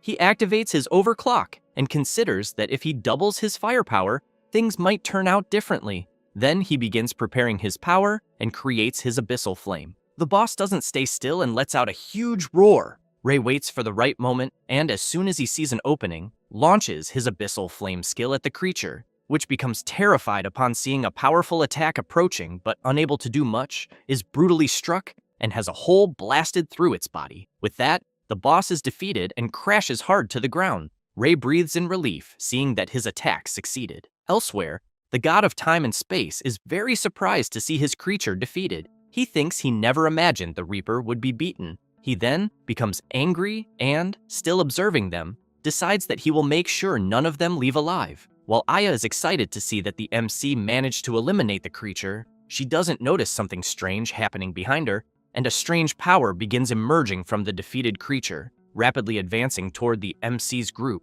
As soon as he senses something approaching, he shouts for everyone to be careful. However, the thing moving toward them stops midway. Rei comments that the strange thing is coming out of the body of the defeated Reaper, and suddenly the entire body of the boss begins to release a strange, dark energy. The MC shouts for everyone to run away immediately and says that he doesn't know what it is, but is sure they need to get out of there as fast as possible. While they run from the strange thing chasing them, the MC thinks he needs to prevent the dungeon from collapsing. Then he looks back worried, thinking there's no way he can die there, until they see a light at the end of the tunnel and shout that it's the exit. However, the dark energy catches up, and Aya, Yuri, and Rei become frightened when they realize they won't escape. But a voice shouts for them to move aside, and a huge magic shield is created, blocking the dark energy from doing anything. Aya is surprised, and the MC looks to the side to see who it is, also becoming surprised. As the person who created the shield gets closer, Rei immediately wants to know who he is. The man cancels his skill, laughs, and says they were almost attacked. Aya thanks him, but asks who he is. The blonde guy says his name is Oikawa Hikaru, and Aya is quite surprised to learn who he is. Oikawa keeps laughing and asks if she knows him. Aya tells the MC that he mentioned Oikawa was the guy before they entered the dungeon. Rei confirms and emphasizes that Oikawa was the person he wanted help from. He thinks that Oikawa is currently stronger than any of them since he is a rank S mage. And he also remembers that Oikawa was known as the Yellow King in his previous life. Then he reflects on his barrier skill and thinks it's really powerful, since without it, the situation could have gotten out of control. The blonde guy says that when he entered the dungeon, the situation looked bad, but he's glad he arrived in time. He also explains that he went to another dungeon at the country's request, and that someone there told him about the situation. Rei becomes intrigued and wonders who could have told him, but quickly remembers Hinata yelling at him for being reckless, and concludes it could only have been her. Oikawa becomes serious, and asks if the MC is the brother of the Purple King. Rei is surprised to hear that he knows his brother, so he immediately asks if Oikawa knows him. He replies that he's heard of him many times, but wasn't very interested, though he adds that the MC doesn't need to worry about that. Rei says he understands and thanks him for the help. Oikawa laughs and says it's fine, and that he didn't do much. Then he emphasizes that the MC did well in defeating the dungeon boss. At that moment, the drop left by the boss begins to shine intensely, and a dark stone falls to the ground. Oikawa walks to it, picks it up, and says that if the mana stones are this large, the boss must have been strong. With that said, he tosses the stone to the MC and congratulates him. Rei is surprised and immediately asks if it's okay for him to keep the drop. Oikawa says that regardless of what happened, it was the MC who conquered the dungeon. Before leaving, he says he looks forward to the MC's future achievements and is sure he'll get even more excited soon. After Oikawa leaves, the MC's group is very surprised by this entire turn of events, and afterward, they all head to the association building. As soon as they enter, Aya says Oikawa is quite peculiar. Rei agrees and emphasizes that he thinks Oikawa might just be an easygoing person or someone with too much free time. Hinata sees the MC and shouts his name, very worried, wanting to know if he's okay. She says she was worried since he took too long after requesting permission that morning. Then she makes it clear that, besides that, the dungeon he went to is recommended for level 70 and above, making it more dangerous than the others. However, she changes the subject and asks how his conquest progress went, and if he has already cleared the area near the entrance. Rei places the boss's drop on the counter and says they ended up completely conquering the dungeon. Both Hinata and the other inspectors are shocked when they see the drop. Then she shouts loudly, wanting to know how that's possible. After that, some people are watching the news that someone has conquered the Ikebukuro dungeon and are surprised, wanting to know who did it since it's a level 70 dungeon. Elsewhere, a bald man yells for someone to schedule a meeting with the dungeon conqueror and also with the association. Later, Aya is thinking that she can finally cover her sister's medical expenses after conquering the dungeon, and while giving an interview at a press conference, she knows she's very grateful to the MC who invited her. Isoyama sees Aya's interview on a big screen, and one of her colleagues calls her, asking if that's Aya.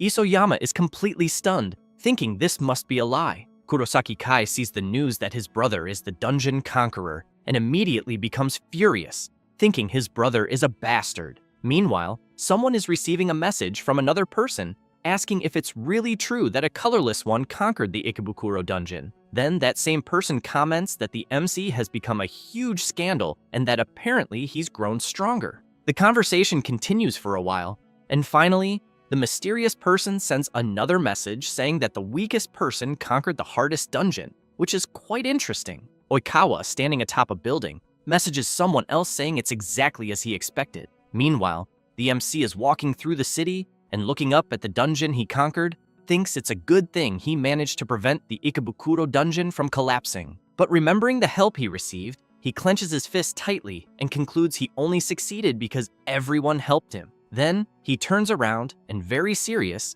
thinks that he needs to get stronger no matter what. With that, 3 days pass, and at the association, Hinata sees the MC and immediately informs him that the association is full of people talking about him lately. Rei feels embarrassed and says that's quite shameful, but he changes the subject, calls Hinata, and wants to know if she had something to tell him. She says his group received a request to conquer a certain dungeon. They're surprised, and the MC wants to know why since they've just advanced to rank A. Hinata replies that yes, and showing a document, she explains that it's probably because of their Ikebukuro dungeon conquest. Rei knows that dungeon explorations are usually requested by mages themselves, and that the association only allows such requests to be made to a limited number of mages. Aya gets excited and says she's sure they're counting on the MC's strength. Rei smiles awkwardly and says no, since he wasn't the only one requested, but he turns, intrigued, and wants to know who the requester is. Hinata apologizes and says the superiors ordered everything to remain secret.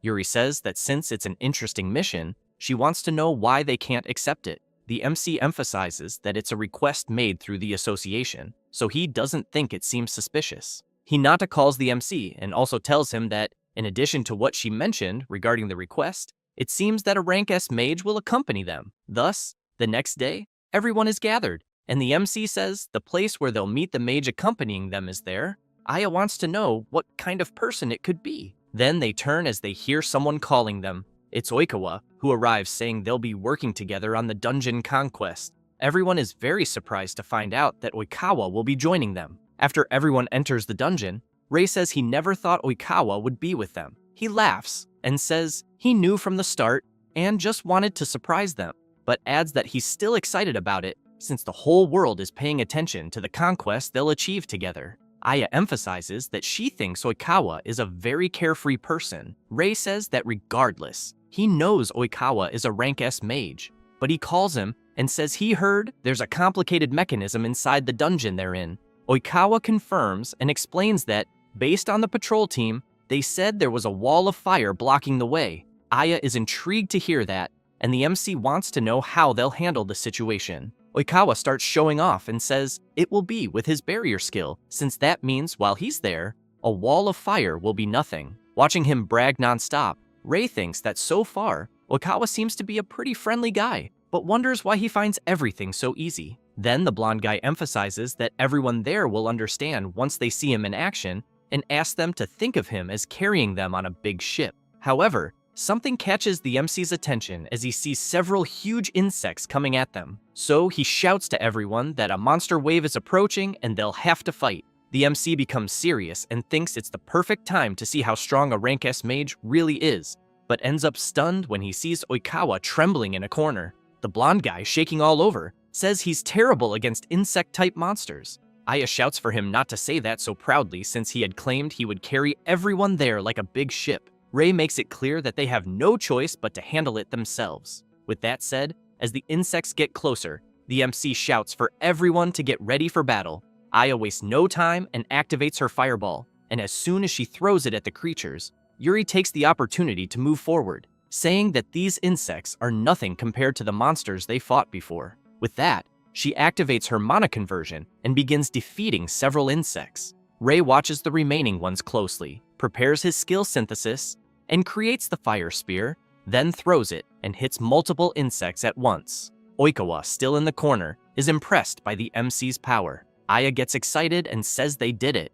Rei replies yes, and comments that everyone did a great job. A bit embarrassed, Oikawa walks up to them and says that apparently he ended up being saved, but while trying to explain that he really hates insects, something watches them from afar, and Rei feels like he's being observed. He quickly shouts for Oikawa to be careful because several monsters are charging at him. The blonde guy becomes serious, activates his skill around the wolves, and in the blink of an eye, all the creatures are severely struck. The blonde guy smiles and says that this is his square box skill. Then he shrinks it around his ability, forming a magic cube, and when it falls to the ground, everyone is surprised by Oikawa's skill, who then picks up the small cube and says he hates surprise attacks. Rei quickly approaches the blonde guy and asks for an explanation about the skill. Oikawa says his skill is called Square Box and that it's one of his barrier abilities. Then he emphasizes that it can't be used against a very large enemy, but in return can neutralize the creatures that appeared there. He smiles and says it's quite convenient. Ray recalls having heard of it before, but thinks the skill he just saw is truly amazing. Then the blonde guy calls everyone and says they need to keep moving, and while walking away humming, the MC thinks that so this is the strength of a rank S mage. After walking a bit through the dungeon, they reach where the fire barrier is, and the blonde guy emphasizes that this is the place reported by the superiors. Aya says it's really hot there, and the MC wants to know if they really have to go through it. Oikawa replies yes, but tells everyone to stay calm because he'll handle it. He then creates a barrier over the wall of flames, opening a passage. He smiles and tells everyone to proceed. As they pass through, everyone finds what he did amazing. And once they cross the barrier, the MC tells everyone that the hole ahead is the passage to the boss room. Then he turns and asks if everyone is ready. After everyone answers yes, he gets excited and says they're going in. With that, the group heads toward the boss room. But Oikawa is thinking about the MC and wanting to see if he lives up to what the report stated, as he's quite eager for that. As soon as everyone enters the boss room, they realize the place is very hot, and the MC becomes worried because it's truly unbearable. Then a creature slowly approaches. It's a level 68 Flame Claw Tiger. Ray quickly draws his sword and thinks the boss is quite intimidating. The creature starts releasing power and creates a massive fireball.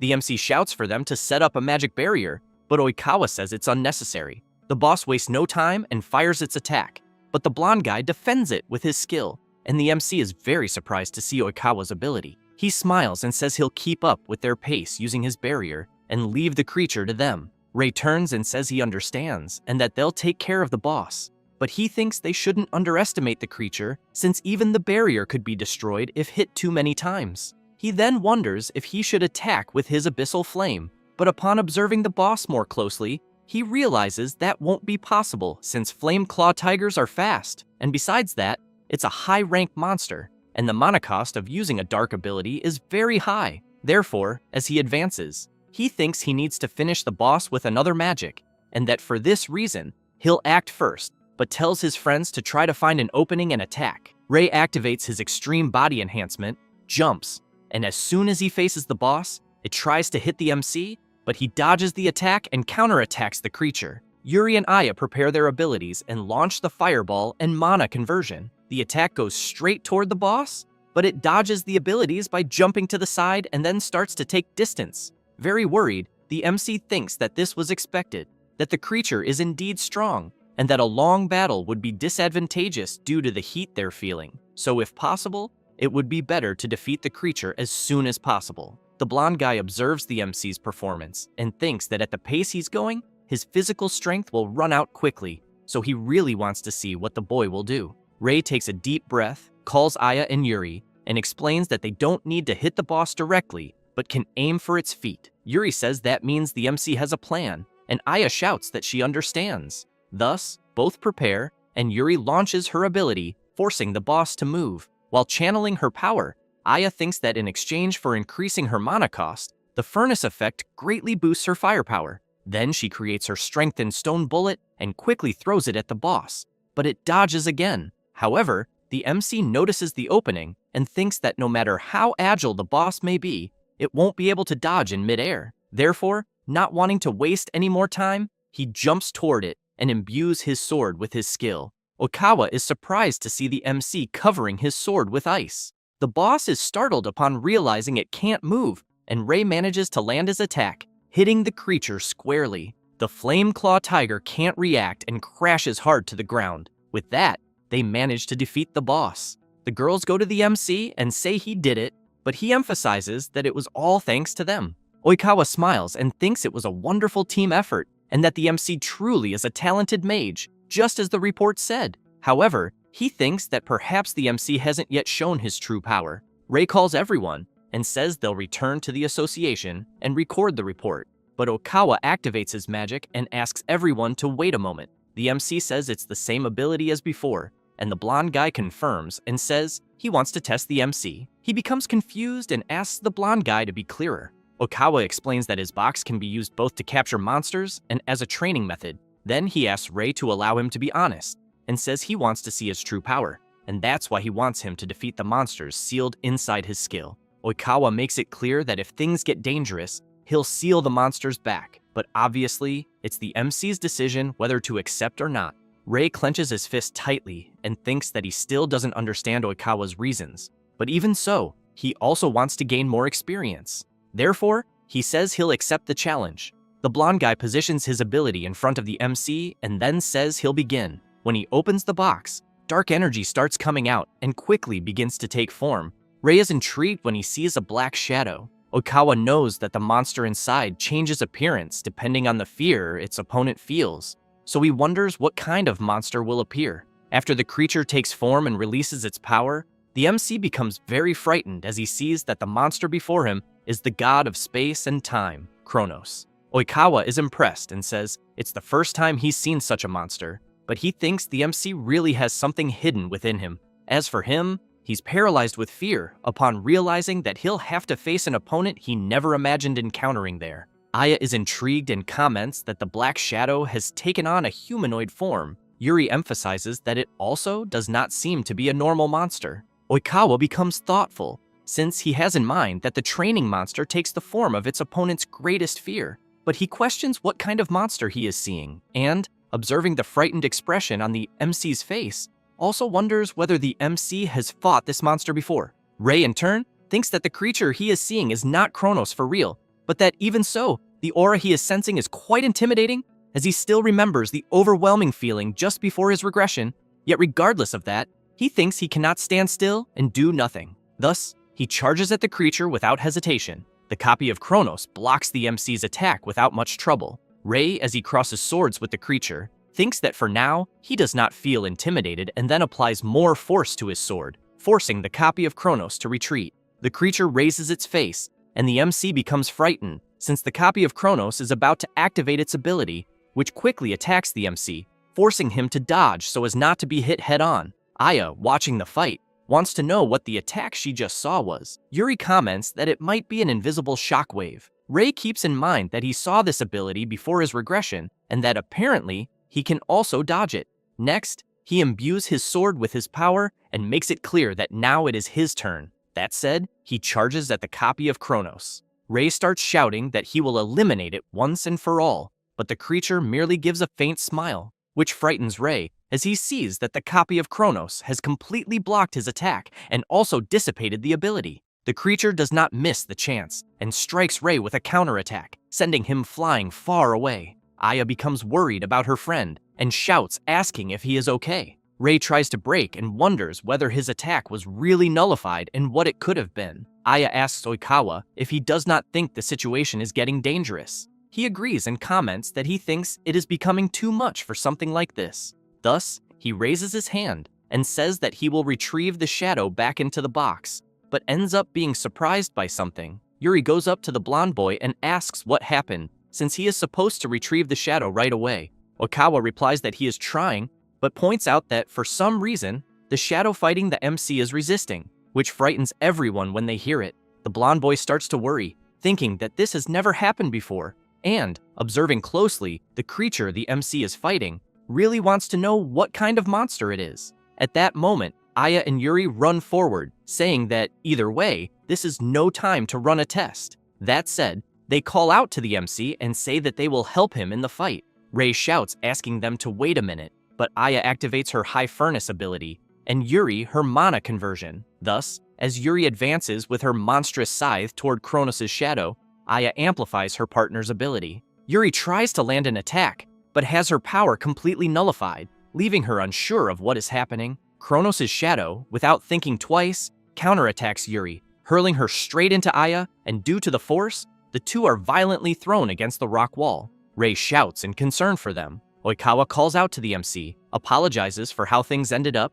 and while channeling his power, emphasizes that he will try to stop what he did, no matter the cost. That said, he activates the restraining ability of the resistance inhibitor on Kronos' shadow. The blonde boy comments that he managed to contain it, but the creature opens a wide smile and completely shatters the resistance inhibitor. Both Rei and Oikawa are shocked to see the ability broken so easily. As Kronos' shadow approaches them, the blonde boy comments that at this rate, he thinks they will all be annihilated. Rei also starts to worry and reflects that Kronos' shadow can only be using some kind of ability, but he wonders whether it is recreating Kronos' appearance and abilities from his memory, until he has an idea after questioning himself. Thus, he calls Oikawa and asks the blonde boy to leave Kronos' shadow to him, as he will deal with it on his own, since he has an idea. Next, as he puts away his sword, Rei thinks that in his past life he only ever ran from Kronos, but he knows that if he hesitates there, he will not be able to move forward. Then, he charges at Kronos' shadow and thinks that the black shadow changed its appearance because of a certain ability. The creature tries to strike the MC with a sword slash, but he manages to dodge at the last second and then shouts that he will simply steal Kronos' shadow's ability. That said, he activates the draining ability, and an intense black energy erupts around the two of them. Soon after, Kronos' shadow begins to have its sword dissipated, as well as part of its body. The shadow, realizing it has been defeated, starts screaming as its body is dismantled. It does not take long for the shadow to disappear completely. Oikawa is quite surprised by what he has just seen, so he wonders what that ability was, and, observing the MC closely, also wants to know who he really is. After that, 3 days pass, and Oikawa and Yuri are kneeling before a person seated on a throne. Yuri says they are there to report the incident and then calls the man seated there the Blue King. Moments earlier, Yuri had been standing in a corridor when someone approached, and she commented that the person was late. It was Oikawa, and, a little embarrassed, he apologizes to Yuri for making her wait. As they walk away, Yuri emphasizes that she was almost eliminated last time because of him. He comments that he never thought it would end that way. Nervous, Yuri points out that the blonde boy should be grateful that the MC forgave him. Oikawa comments that he knows that very well, and then adds that the MC is still an incredible guy, as he is much better than she had reported. But as they approach the door, the blonde boy wants to know whether that guy will ignore the MC or not. When they reach the door, it opens, and as soon as they enter, the person seated thanks the two of them for waiting. This is the Blue King, Hojo Itsuki, who comments that the two did a good job and that they can make themselves comfortable. Yuri apologizes for meeting him right after returning from exploring a dungeon abroad. The Blue King tells her not to worry about it, and says that he was just exploring some in 10 different countries. Oikawa wonders whether Itsuki does not think that is a bit too much. He replies that the association's superiors are quite strict with their employees, and that someone has to do the job, so there was no other way. Yuri comments that she remembers that well, and since Itsuki is the Blue King, thinks he was summoned. Itsuki says that the difficulty of the dungeons is around the level of the Ikebukuro dungeon that she and the king were conquering together. Yuri is surprised, thinking that dungeons of that difficulty exist in 10 different locations, and, observing the Blue King, concludes that, as expected, he truly is a monster. At that moment, Itsuki stands up and asks whether the two of them can talk about the young man named Kurosaki Rei. Both answer yes, and after telling everything to the Blue King, he comments that he understands and that he finds all of this truly incredible. Oikawa emphasizes that he is also very surprised and thus points out that the MC may actually be as strong as him, an S rank, or perhaps even stronger. Itsuki comments that, apparently, the MC's combat abilities are excellent, in addition to him having an ability that allows him to steal an enemy's ability. Yuri thinks that the truth is that there is more to it than that, but that she would feel bad if she said more than that. Itsuki comments that if the MC is such an excellent mage, he truly piques his interest. That said, he makes it clear that he has a favor to ask of the two of them there. After that, elsewhere, Aya is happy, commenting that they did well in conquering the dungeon that day. Rei thanks Aya for the support she provided, but Aya wants to know where Yuri was that day. Rei replies that she had said she had some matters to take care of. Hinata, as soon as she sees the MC there, calls out to him. Rei goes over to her and wants to know what happened. She comments that she really wants to know what he got himself into this time. Rei is confused and asks what is wrong. Hinata explains that he was summoned by the Blue King and that he wants to meet the MC in person. Thus, Rei goes to where the Blue King is. After arriving, Itsuki thanks the MC for coming to meet him. Rei is quite surprised to discover that Hojo Itsuki is the Blue King, who in turn wants to know if the MC is Kurosaki Rei. Rei keeps in mind that in his life before the regression, Hojo Itsuki was known as a true color king even among kings. And not only that, but he also admired him greatly, since there were many reports of the Blue King achieving great feats. And one of his words, that the strong should guide the weak, attracted him. That is why he wanted to become a great person like Hojo Itsuki, or at least, that was what he thought. since last time the Blue King was caught in the torrent of a dungeon collapse and was eliminated in battle. The MC thinks that this happened because he became a shield to protect civilians during the evacuation, thus becoming a hero who saved millions of lives. After remembering all of this, Ray wonders why the Blue King is calling him. At that moment, someone appears asking to reveal a secret. The MC is surprised to see that it is Yuri and asks what she is doing there. Aya is surprised to see that Oikawa is also there and asks what they are doing. Itsuki replies that he will explain. That said, he explains that the two there are recruiting talented people around the world and that they are members of the Apostles of the Sacred Staff. Ray comments that he has heard of this before. Aya says she heard that it is an elite group under the direct command of the Blue King. Itsuki explains that it was actually he who requested that the MC conquer that dungeon and that he was also the one who had Oikawa accompany them. Ray comments that then the blonde boy had a reason to fight that shadow-made monster.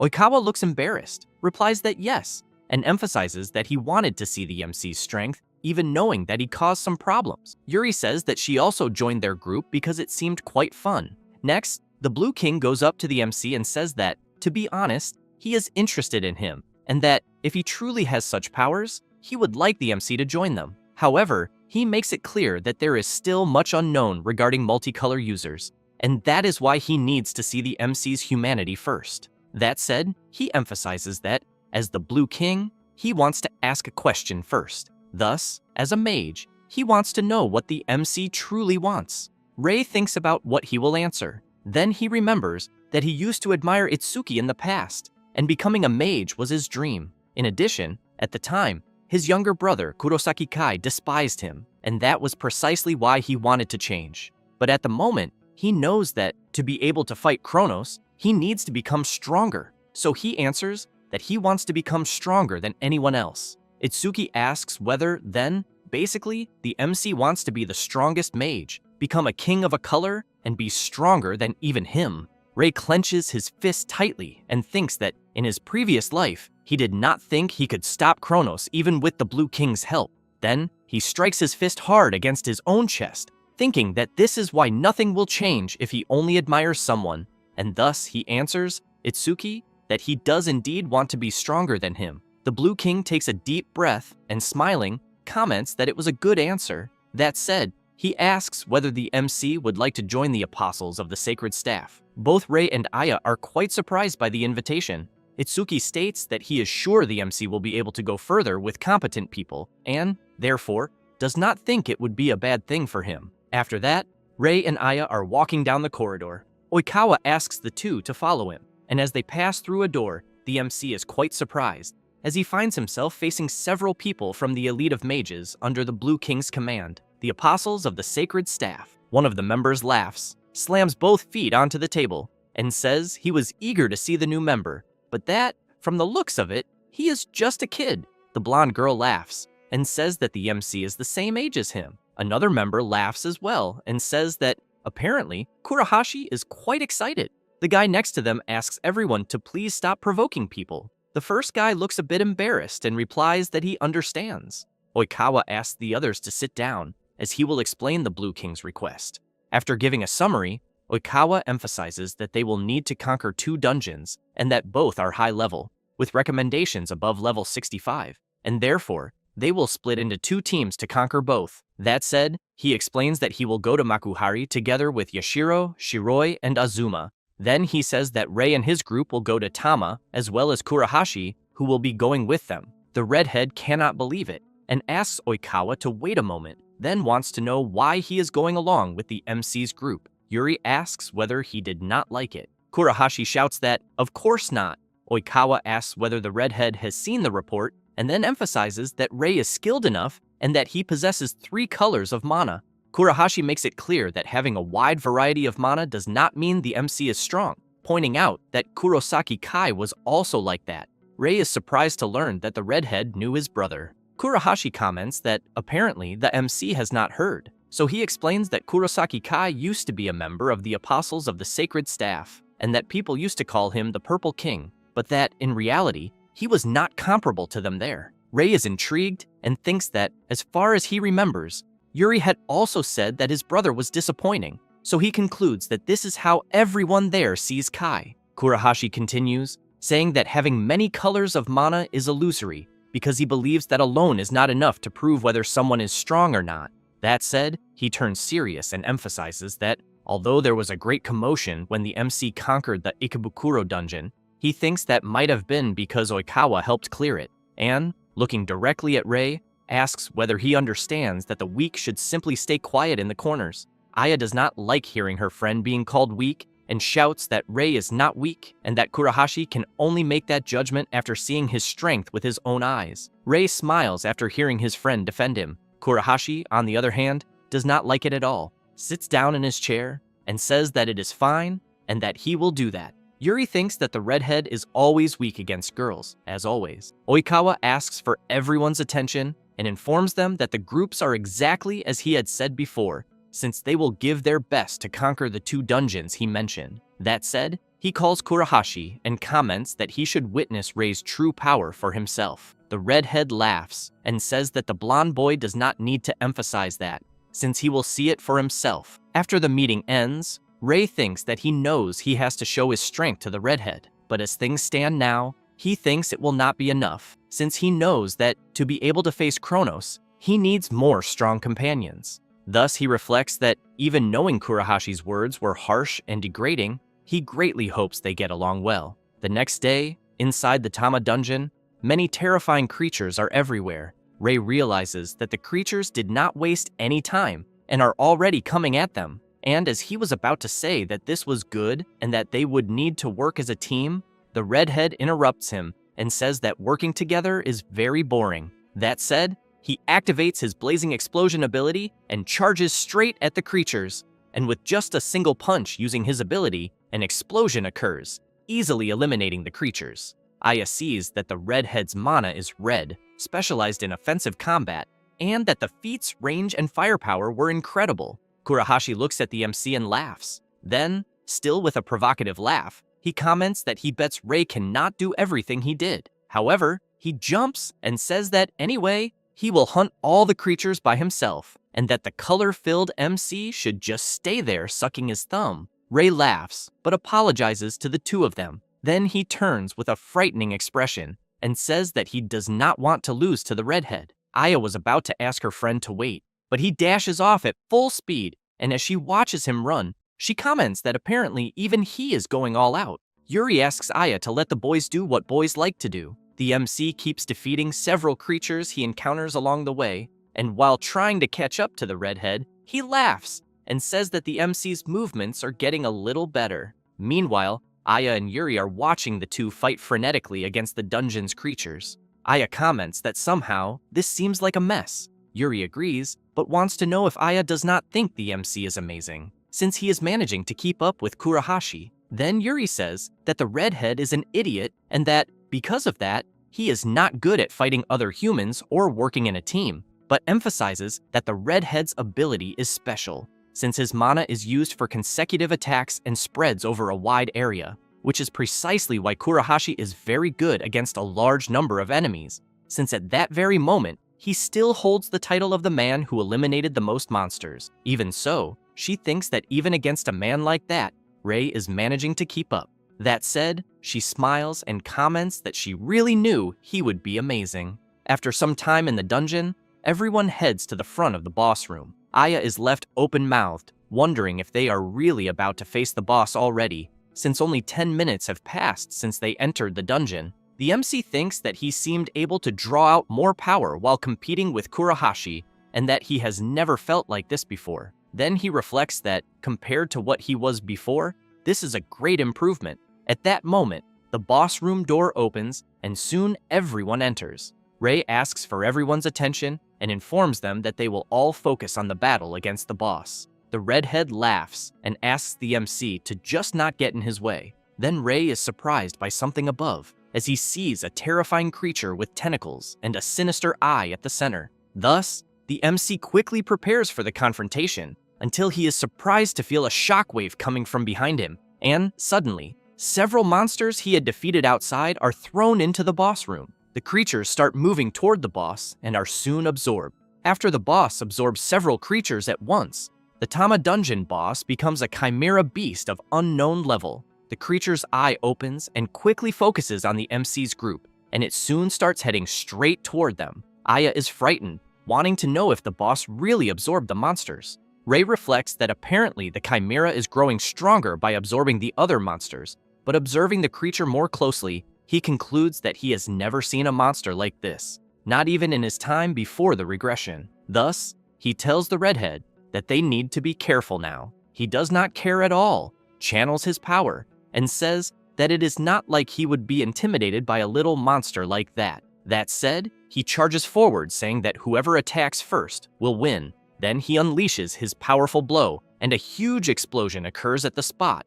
Aya is surprised and asks if the redhead managed to defeat the chimera by himself. However, Kurahashi is quite surprised, as he sees that the boss blocked his powerful blow with just one arm, and to make matters worse, the other arm is counterattacking. On the verge of being hit, he thinks that he will not be able to dodge. Ray does not waste time and activates his mana hand, which rushes straight toward the redhead and grabs him so that he is not struck by the boss. After the redhead retreats, the MC asks if he is okay. Kurahashi replies with a trembling voice that he will not lose to a colorful like the MC, since he thinks that would be the biggest mistake of his life. Then, Ray notices the chimera trying to do something with the very arm where the redhead had landed his blow, and suddenly, the creature rips off its own limb, which leaves Ray quite perplexed. After that, something starts to happen at the spot where the limb was torn off, and quickly another arm is created. Kurahashi does not like at all seeing that the chimera can regenerate,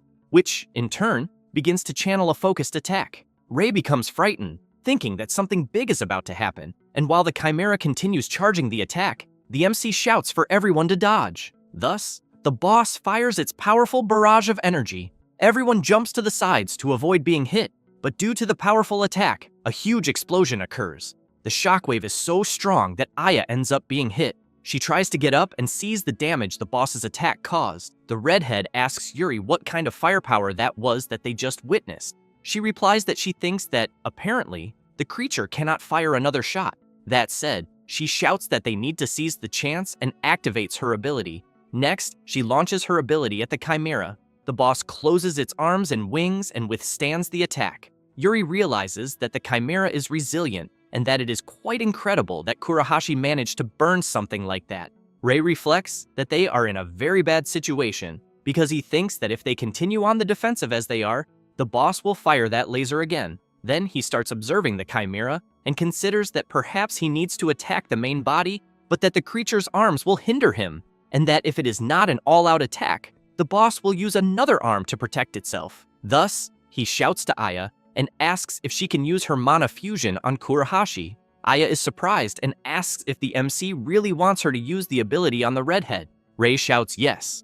Aya replies that it is fine and soon begins channeling her power. Then she activates mana fusion on the redhead, who is quite surprised by the power he feels flowing through his body. Next, Kurahashi releases his enhanced power and shouts, wanting to know what the hell kind of mana this is that he is feeling. Ray shouts, warning that they will not have more time, and asks the redhead to attack the boss's main body. Without thinking twice, he launches the attack, saying that he knows. The chimera throws out its arms to try to block the attack, but Kurahashi intensifies his power even more and unleashes his blazing explosion ability, causing massive destruction. Aya is impressed by the redhead's immense firepower, who in turn, as soon as the dust from the explosion settles, is completely shocked, since he sees that the chimera not only withstood his powerful blow, but is also already channeling the laser to fire. Yuri shouts for the redhead to be careful. He becomes nervous and comments that not even his empowered attack was able to defeat the boss,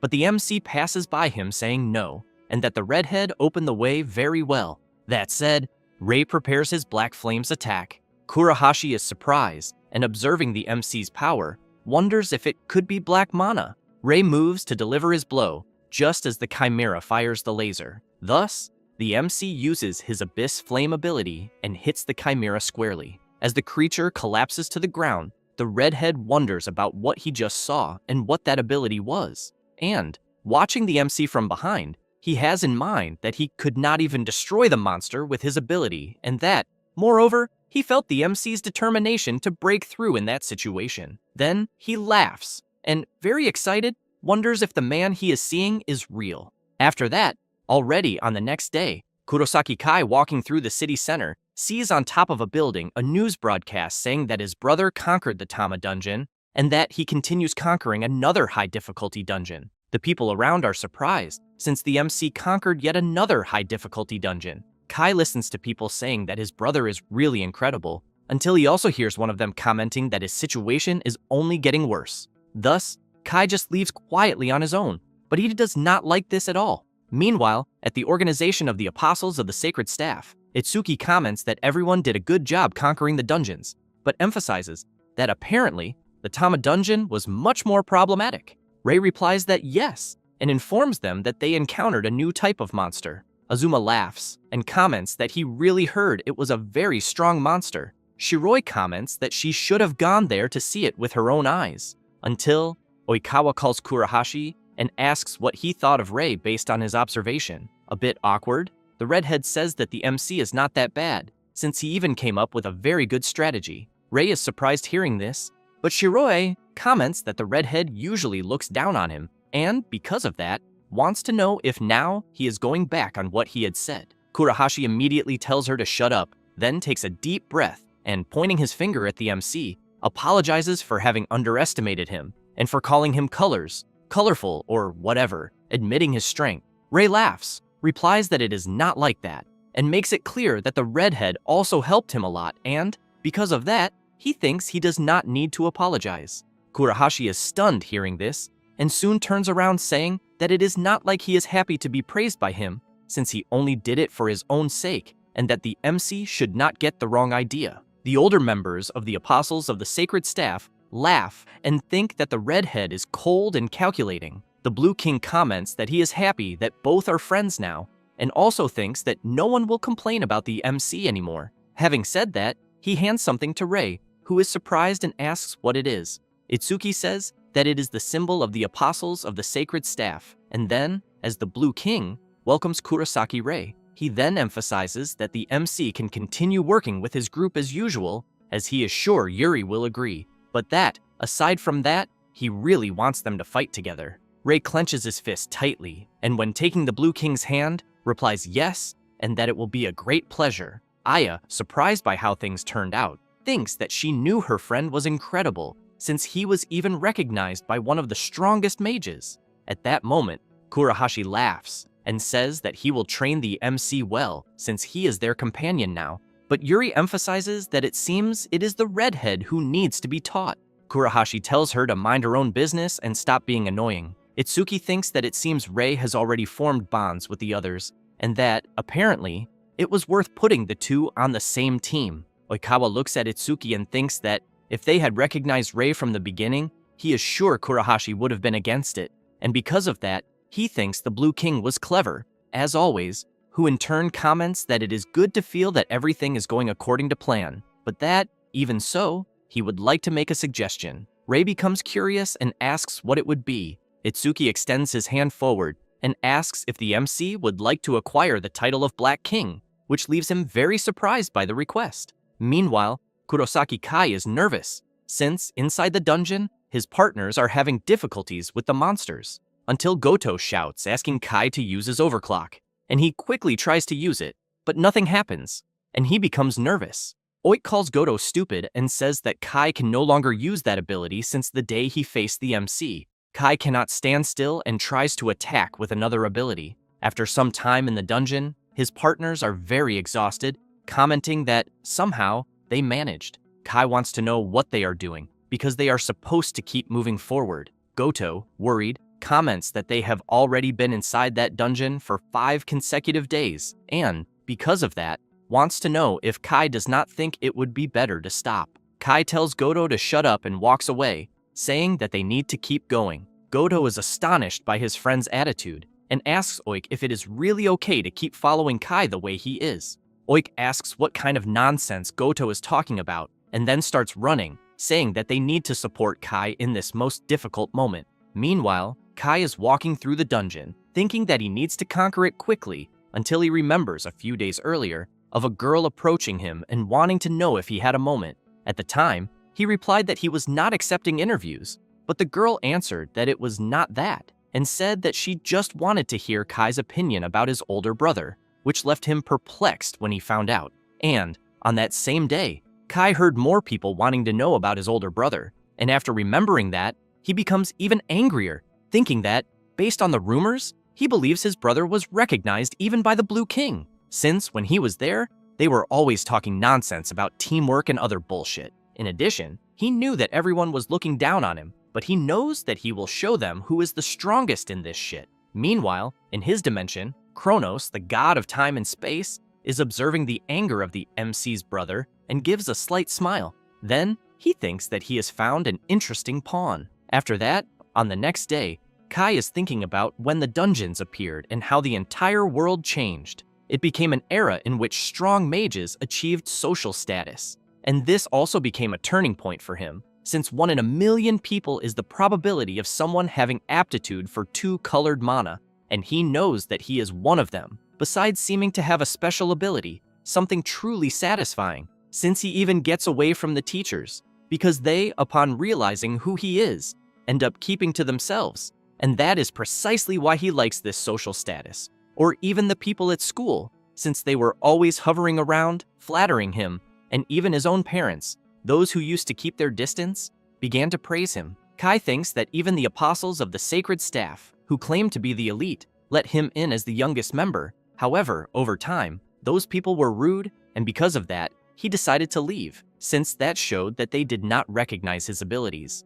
But one thing he knew, because one day, while he was in his room, his older brother did not treat him differently, even knowing that he had no talent and was weaker. And even so, his older brother's gaze almost said that he would catch up to him someday, and that made him hate him, since, as someone chosen by the world, his older brother should not dare to look at him as if they were equals. So he knew that was why he wanted to prove to his idiot brother that he was the strongest, because he really wanted him to know that they lived in different worlds. However, he ended up being surprised, because the unexpected seemed to have happened, since his older brother seemed to have surpassed him. Until he decides to stop thinking about it, because it no longer matters, since he is a king, and as he walks through the city, he reflects that he should not sit around doing nothing. At that moment, Kai hears someone calling him. It is Kurahashi, commenting that, apparently, Kai seems to be quite upset. Then, the redhead comments that it has been a while since they last saw each other, because he thinks their last meeting was when Kai was kicked out of the apostles of the sacred staff. The Purple King becomes furious and makes it clear that he was not kicked out, but rather left that group of his own free will, and that, despite the Blue King's words that he would treat him equally, he acted like his boss, giving orders. While Kurahashi does not care at all about what the MC's brother says, Kai continues saying that, in the end, the Blue King was just jealous of his talents, and that, because of that, he did not want people like him as one of his companions. Having said that, he calls the redhead and comments that he heard that Rei became one of them. Kurahashi wants to know what that has to do with anything, and Kai replies that his older brother is a real dead weight. Kurahashi becomes serious, interrupts Kai, and tells him to shut up for a moment, which leaves him surprised by the expression he sees on the redhead, who continues by saying that he does not care what Kai thinks, but emphasizes that Rei's ability is real, and that, despite being a 2-colored mage, he remains discreet, unlike Kai. Kai in turn becomes nervous and shouts for the redhead to stop talking nonsense and emphasizes that he is still the Purple King. He then makes it clear that it is the highest title a mage can achieve, and therefore, he does not want to be compared to the trash that is his brother. Kurahashi laughs and comments that, apparently, Kai does not know anything. Thus, he says that the MC was recommended to become a king, and that it is a recommendation from the Blue King himself. Kai is stunned upon hearing this, and then, with great difficulty to ask, wants to know if his brother will really become a king as well. The redhead replies that Rei has not yet given an answer, and that, unlike Kai, he is not intoxicated by the notion of titles. He then asks if Kai had said that his brother is weaker than him, because he thinks that is a big joke, and then makes it clear that Rei is already much stronger than Kai. Kurahashi approaches the Purple King and continues by saying that he finds Rei much more suitable than Kai to be a king, and having said that, asks if the Purple King does not agree. He becomes furious and soon begins to remember the feeling he had before his older brother surpassed him, and, upon realizing this too late, he is taken by the feeling that he could never catch up to him again. After the redhead leaves, Goto and Oik appear calling for Kai. Then Goto informs that the items were restocked, and that, with that, he thinks the preparation for the next day's dungeon is complete.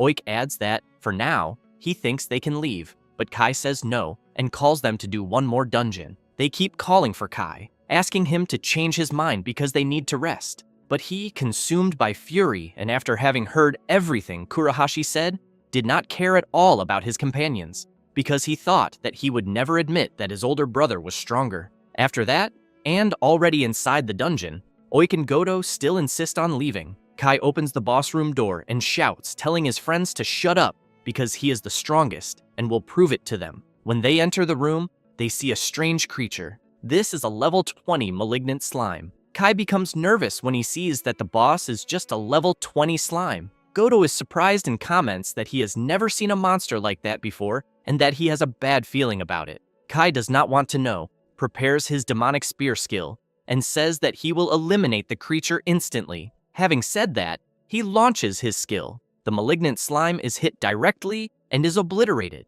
Goto and Oik are pleased to see that Kai managed to eliminate the creature with just a single blow. However, in the blink of an eye, the two are eliminated in a completely unexpected way. Kai sees his friends' bodies falling to the ground like sacks of potatoes, and, while he is shocked trying to understand what just happened, the malignant slime moves toward him at high speed. As soon as Kai realizes something coming from behind him, the malignant slime expands, spreading its body, and with that, the Purple King is completely enveloped by the creature. Kai tries to resist by creating his purple flame, but has his ability dissipated by the malignant slime. Then, the creature begins to enter Kai through his mouth, eyes, and ears, and, after completely enveloping the Purple King, in his reality, the god of space and time simply laughs and thinks that he has finally obtained a new pawn. Back to where Kai is, he stands up and comments that he is feeling very good, and meanwhile, inside the dungeon, where Kronos is being kept sealed,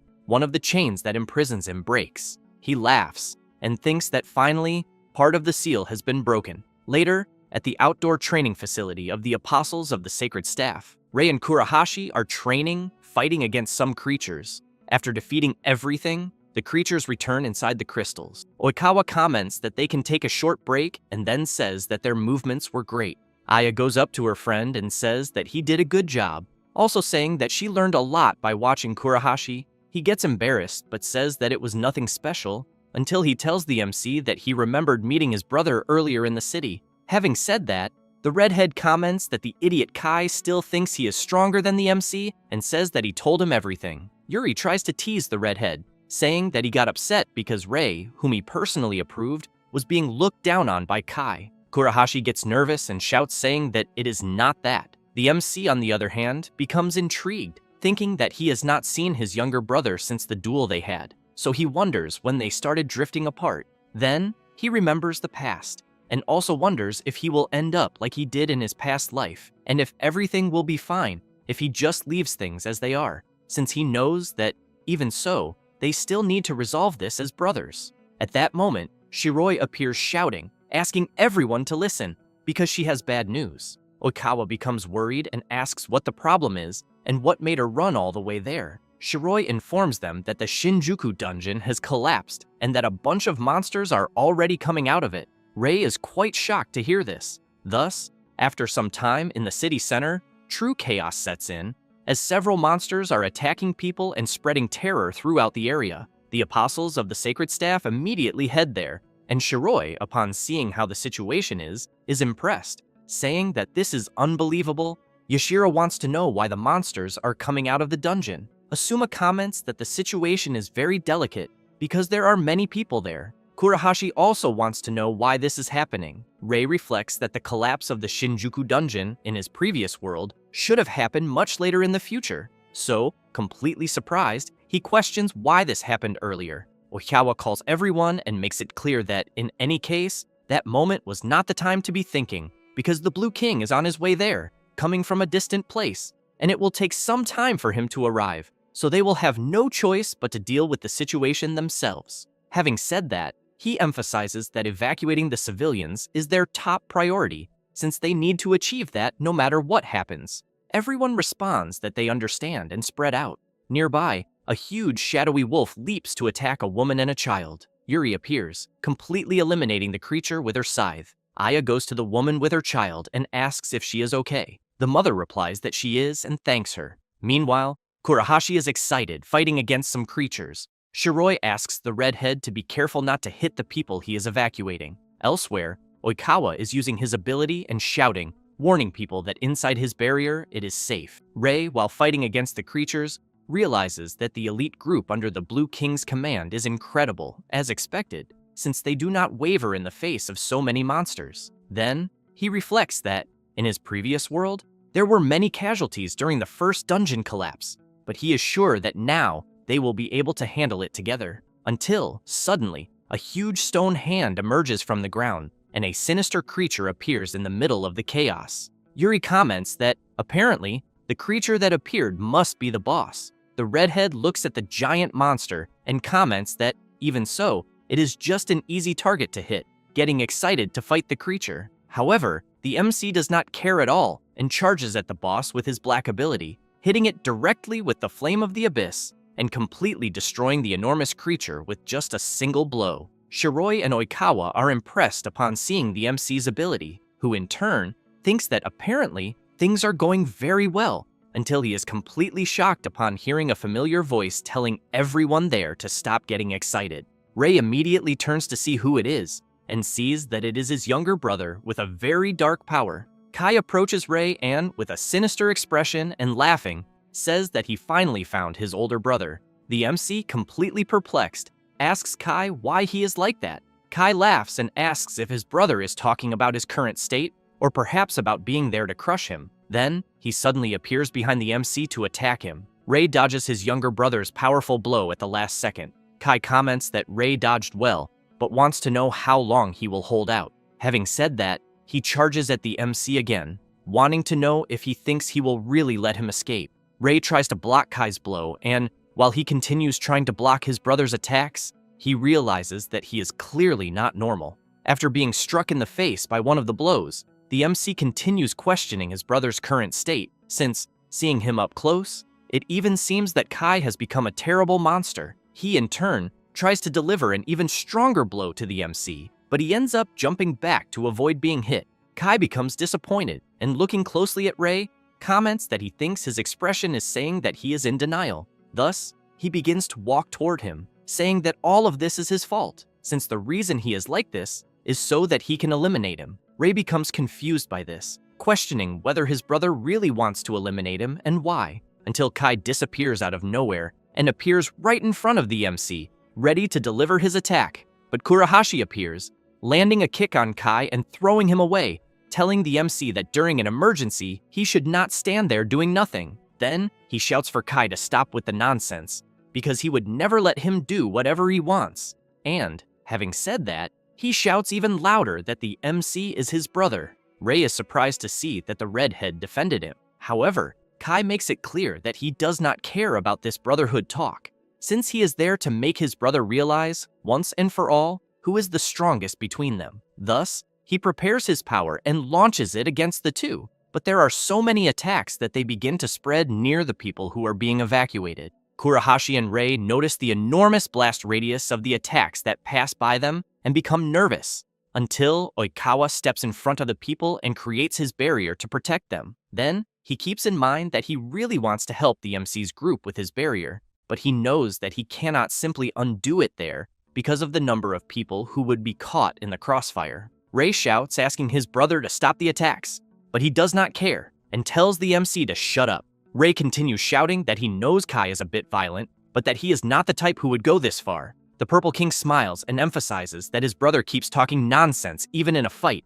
being a completely naive person, until, out of nowhere, he begins to feel something strange in his head. Rei notices this and shouts to his brother, but Kai ends up losing his head even more, and, while firing several consecutive attacks, shouts that this will be his brother's punishment for having looked down on him. The MC's group watches the attacks coming, and soon, everyone has to move to avoid being hit. Still feeling something inside his head, Kai wants to know what they think of his power. Rei remains worried about his brother and says that they need to stop him quickly. Kurahashi channels his power and says that although he understands how Kai feels, he thinks that it seems talking to him is a waste of time. Having said that, he leaps into the air, activates the blazing explosion ability, and goes all out against Kai. A huge explosion happens. The redhead laughs, but soon becomes incredulous, since Kai easily blocked his attack with one hand and, with the other, is preparing a powerful ability. Kai gives a sinister smile and then attacks the redhead, who in turn becomes worried,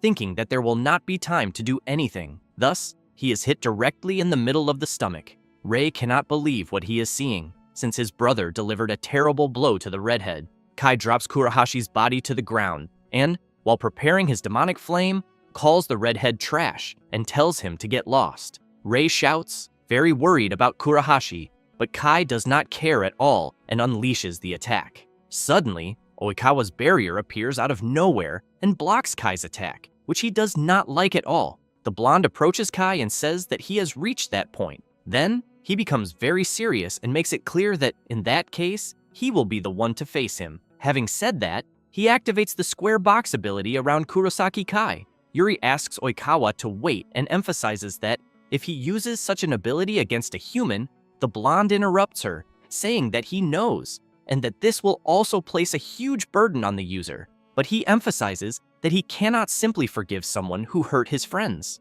However, Kai tries at all costs to break Oikawa's ability with pure brute force, and the blonde is surprised by the damage he is suffering just from the simple fact of trying to continue using the ability on Kai. Aya realizes how much Oikawa is suffering and shouts worried about him. The blonde reflects that this is being more difficult than he expected, since he did not imagine it would be such a heavy burden. But even so, he concludes that he needs to seal Kurosaki Kai, no matter what happens. The Purple King tells Oikawa to go to hell and completely breaks the blonde's ability. While Oikawa is very tired because of his own ability, Kai begins to approach him and says that he will not let things happen the way he wants. However, Kai ends up feeling his left arm tremble a lot and comments that it seems his body is not in perfect condition. This leaves Yuri very worried upon hearing it, because she knows that Oikawa did not hold back, and, even so, Kai said that he is not in perfect condition. Kai turns his back and says that he is leaving,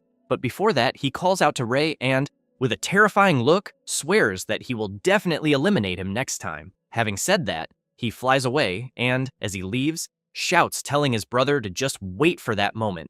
After that, already on the following day, a news broadcast is showing from the top of a building the scene near the Shinjuku dungeon, since, as on the previous day, monsters appeared in an abnormal manner. A woman is interviewed and, very frightened, says that there were many monsters. Although they were saved by the mages, everything was a complete mess. People, upon seeing the news, comment that they knew this day would really come, but they never expected monsters to appear in such a way, until someone, in the middle of the crowd, shouts that all of this is nonsense and that they need to evacuate immediately to places with fewer dungeons. Oikawa, from afar, merely observes the commotion and then thinks that society is beginning to panic because of the monsters.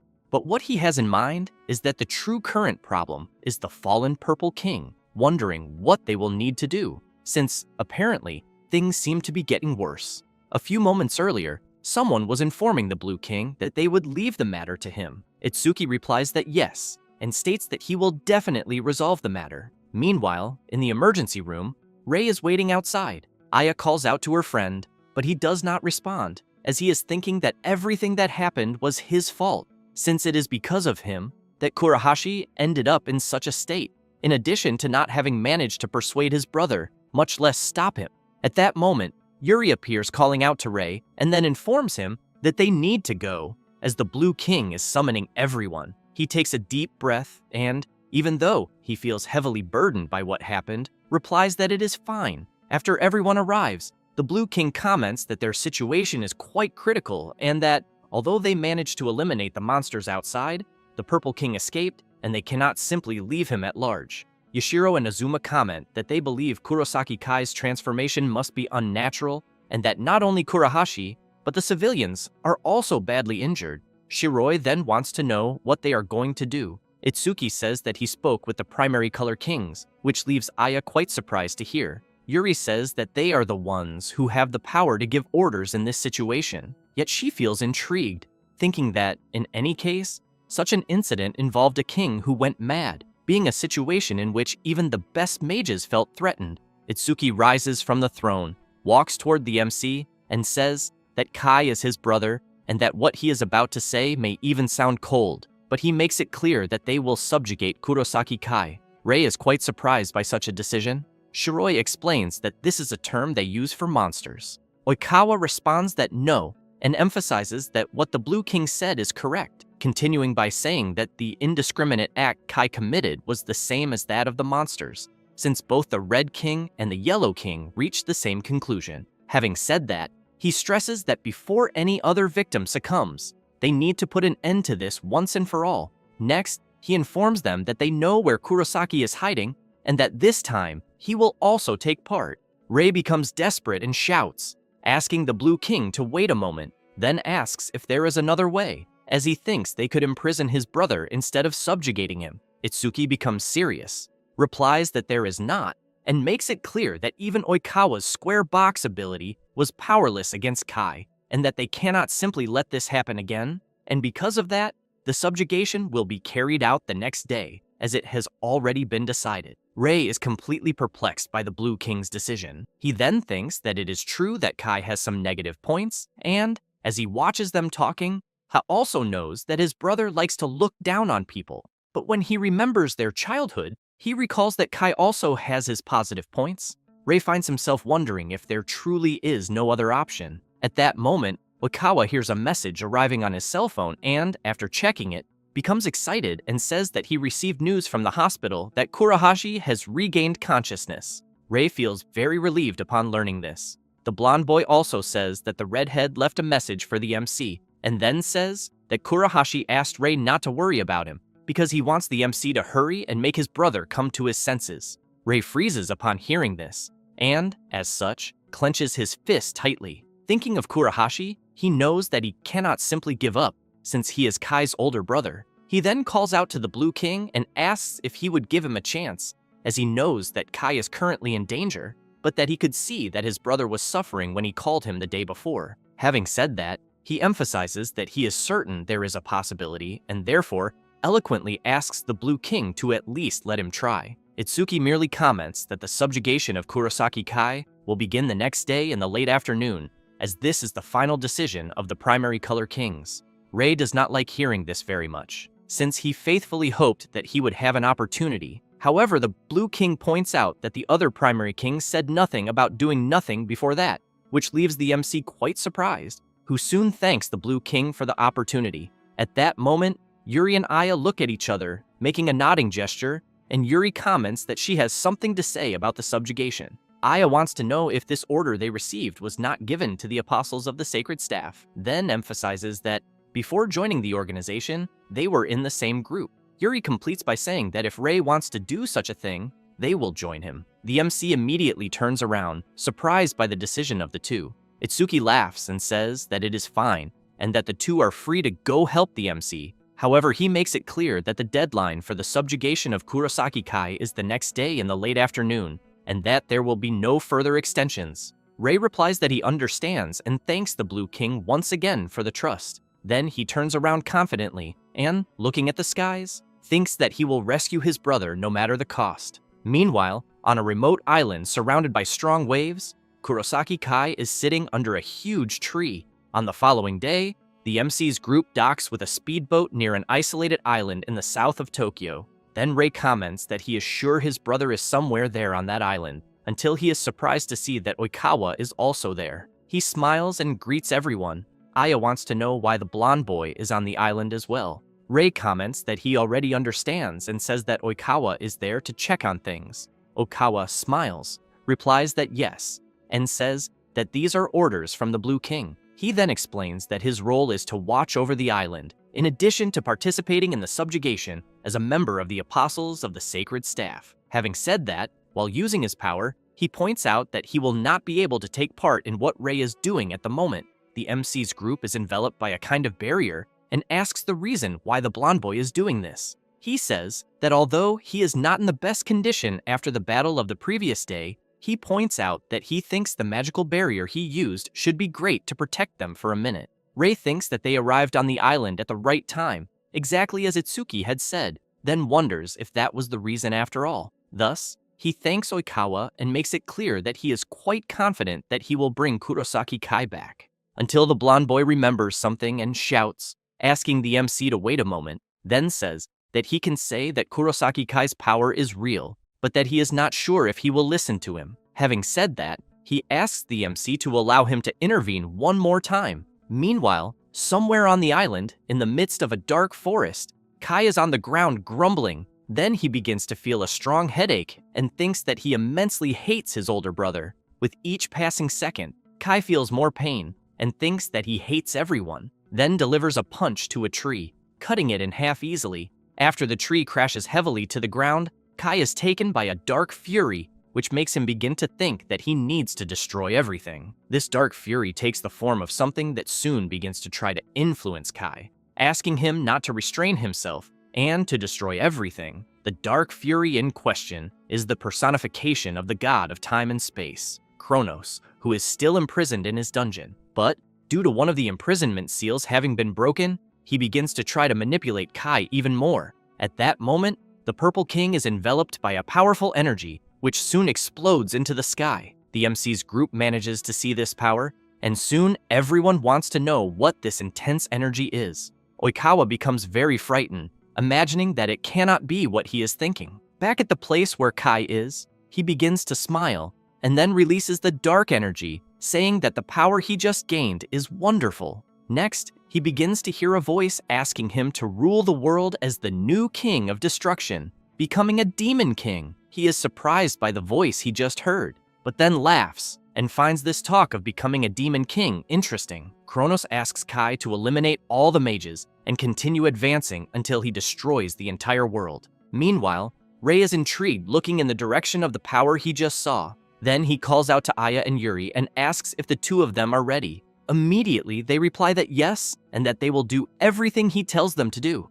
Thus, the MC calls the two to go get his brother and get out of the island. It does not take long for them to find Kai, who soon comments that he knew Rei was there, and emphasizes that, to be frank, he thought he would join the Blue King. Rei says that Itsuki trusted him and that he wants to bring Kai back.